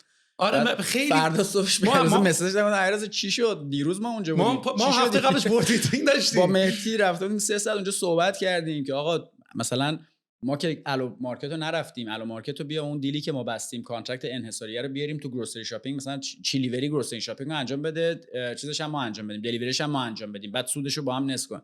کلی 2 ساعت و نیم 3 ساعت نگوشییت کردیم با هم، مثلا با هم تو دفتر ایرزا و با هم صحبت کردیم. بعد فردا شبش توییت کرد که خداحافظی. من گفتم خب صبح به من میگفت 3 ساعت و نیم وقت ما رو شد درم که 3 ساعت با هم نشستیم. خیلی اتفاقای خاصی افتاد، ولی خب فکر کنم لرنینگ کرو خیلی زیادی هم برای هممون داشت. یعنی ببین به نظر من الان مثلا تو ایران الان این 4 سال آخر تجربه‌مو بگیرم، واقعا به نظر من به اندازه 15 سال تجربه میارزه برام. یعنی اصلا پشیمون نیستم. نه اصلا یعنی واقعیت اینه که ببین اصلا کاری ندارم اگزییت کنم اگزییت نکنم، پول دستم بیاد نیاد، الوپیک پروفیتبل باشه، اصلا کاری به انسان تجربه واقعا برای من به اندازه 15 سال میارزه. یعنی که چون میدونی کمک، یعنی یه چیزایی رو هندل کردم که اصلا خودم باورم نمیشد. یعنی اصلا تو کانادا یا فرانسه، مثلا فرانسه من چالنجم چی بود؟ هیچ، مثلا کاستومر دیرتر پول داده، میدونی مثلا استارت، مثلا سرور یه لحظه ریستارت شده. اینجا یه چیزایی عجیب غریبی چالش داشتیم که بولت پروفمون کرده. واقعیت برای همین اصلا پشیمون نیستم از اینی که تو ایران حالا بیزنس اپریشن پشیمون نیستی، ولی اگه بری عقب دوباره الوپیکو میزنی؟ برم عقب؟ بری ایران؟ نه. واقعیت اینه که اگه برگردم عقب الوپیکو ایران نمیزدم، میرفتم یه کشور دیگه. البته اگر میرسی که شرایط اینطوری میشه. آره ببین میدونی مطمئنا چون ایران خوب بود. ببین ایران عالی بود. یعنی واقعیت اینه که عالی شد، خیلی خوب جواب داد، درا که باز شد. الانم ببین واقعا دیل به هر اتفاقی بیفته، ببین من اصلا سیاسی نمیخوام دوره گل میشه.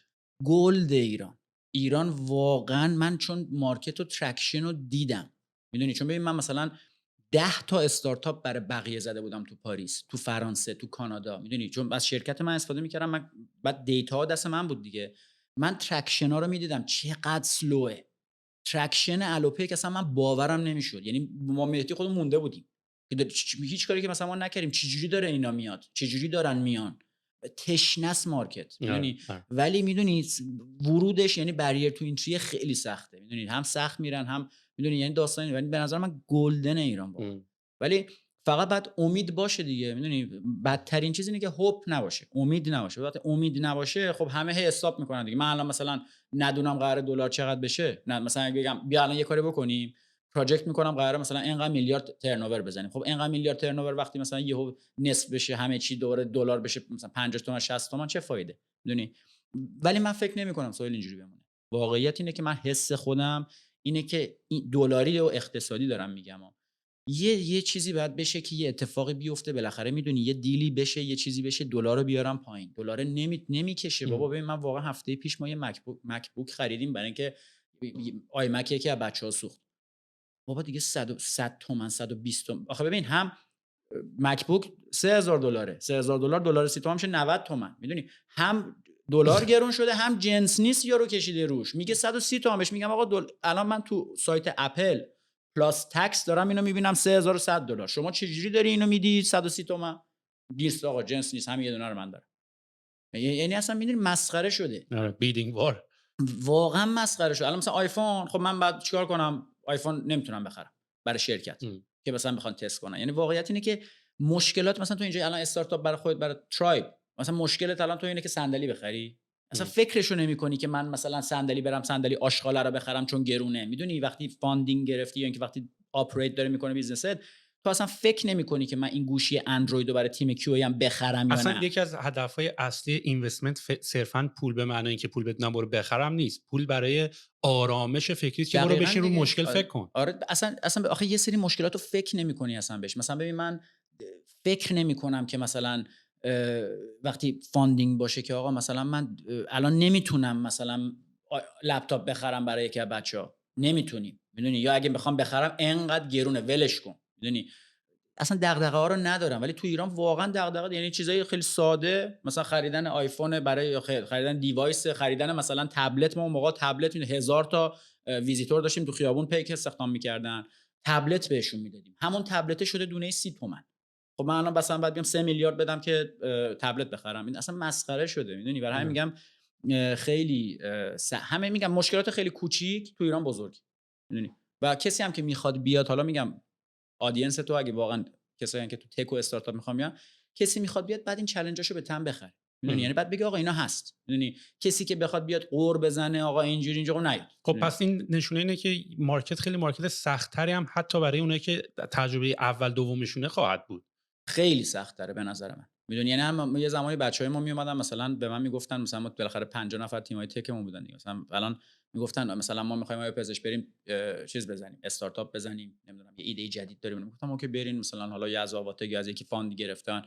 یعنی الان هر کی میاد میگم بابا فکر کن به همه چیش بعد برو، یعنی سیف ساید تو ول نکن، یعنی چون واقعیت اینه که هوپی وجود داشت. میگفتم اوکی مثلا برین، خب من چه فرق، خود من چه، حالا من تجربه‌ام بیشتر بود و تو فرانسه و اینا، چه فرق داشتم با یه آدم تکی که الان خیلی از بچهای تک شرکت خودمون تکشون از من خیلی بهتره، میدونی. فرقی نداشتم که خب ریسک کردم، اسپکت‌های مختلفش دیدم، ولی بالاخره خودت میدونید 70-80% تایم تو مارکت هست، تایمینگ است، تایمینگ خوب در اومد، میدونی. تایمینگ میتونست خیلی بد در بیاد. من الان می‌خواستم مثلا یه سال پیش الاپیک بزنم، فکر کردم یه بارم که فکر کردیم توی تایمینگ خوب یه جای خوب هستیم. خب آره دیگه، حالا میگم ما اومدیم کانادا اینجا، الان اینجا اصلا چه بدونم چیزی اینجا اصلا یه طوفان میشه کلا تورنتو بین میره. شانس ماست دیگه، میدونی. ولی میگم حالا ما فرانسه کار می‌کردیم اونجا دیگه همه داستان شده. یعنی همه جا چالنجای خودشو داره، ولی ایران چالنجاش 10-20 برابره. از یه طرف خوبه برای اینکه کسی تو مارکت نمیاد، از یه طرف هم واقعا کسی که داره آپریت میکنه بیزنسو سخته، میدونی. بعد نیرو هم سخته. الان خودت هم دیگه داره داستان شده، ببین نیرو نگه داشتن تو ایران الان خیلی سخته. بچهای ما همه شارپ، همه زرن، ولی همشون تو ذهنشون اینه که برن، میدونی. بعد من چی بگم؟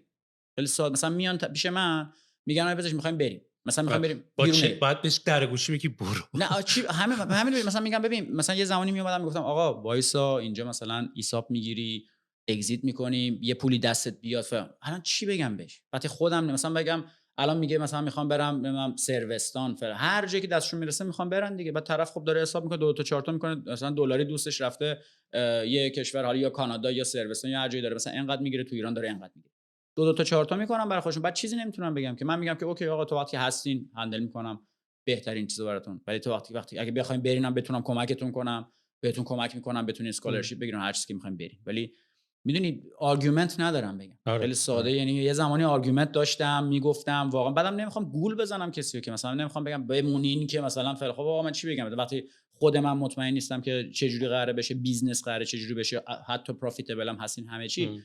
دروغ که آدم نمیخواد بگه، میدونی. بعضی مثلا تو ایران میخوان نگار دارن تیمشون رو مثلا الکی، نمیدونم امید الکی، حتی راکت اینترنت هم خوش چقدر امید الکی به تمام فندوراش داد، این کارو میکنن براتون، کار همشون هم اومدن بیرون تاش، هیچی هم دستشون نگرفت، میدونی. آخه ما که نمیخوام گول بزنیم کسی رو، بالاخره اینه. ولی خب متاسفانه شرایط اینه که خیلی خیلی سربازن گیرن، نمیتونن بیان، میدونی، نمیتونن برن بیرون ایران. ولی سخت شده دیگه، میدونی، همه اسپکت ها سخت شده. تو ایران. یعنی سخته ولی از یه طرف خوبه، از یه طرفم یعنی بریر تو اینتری به نظر من خیلی بالاتر رفت.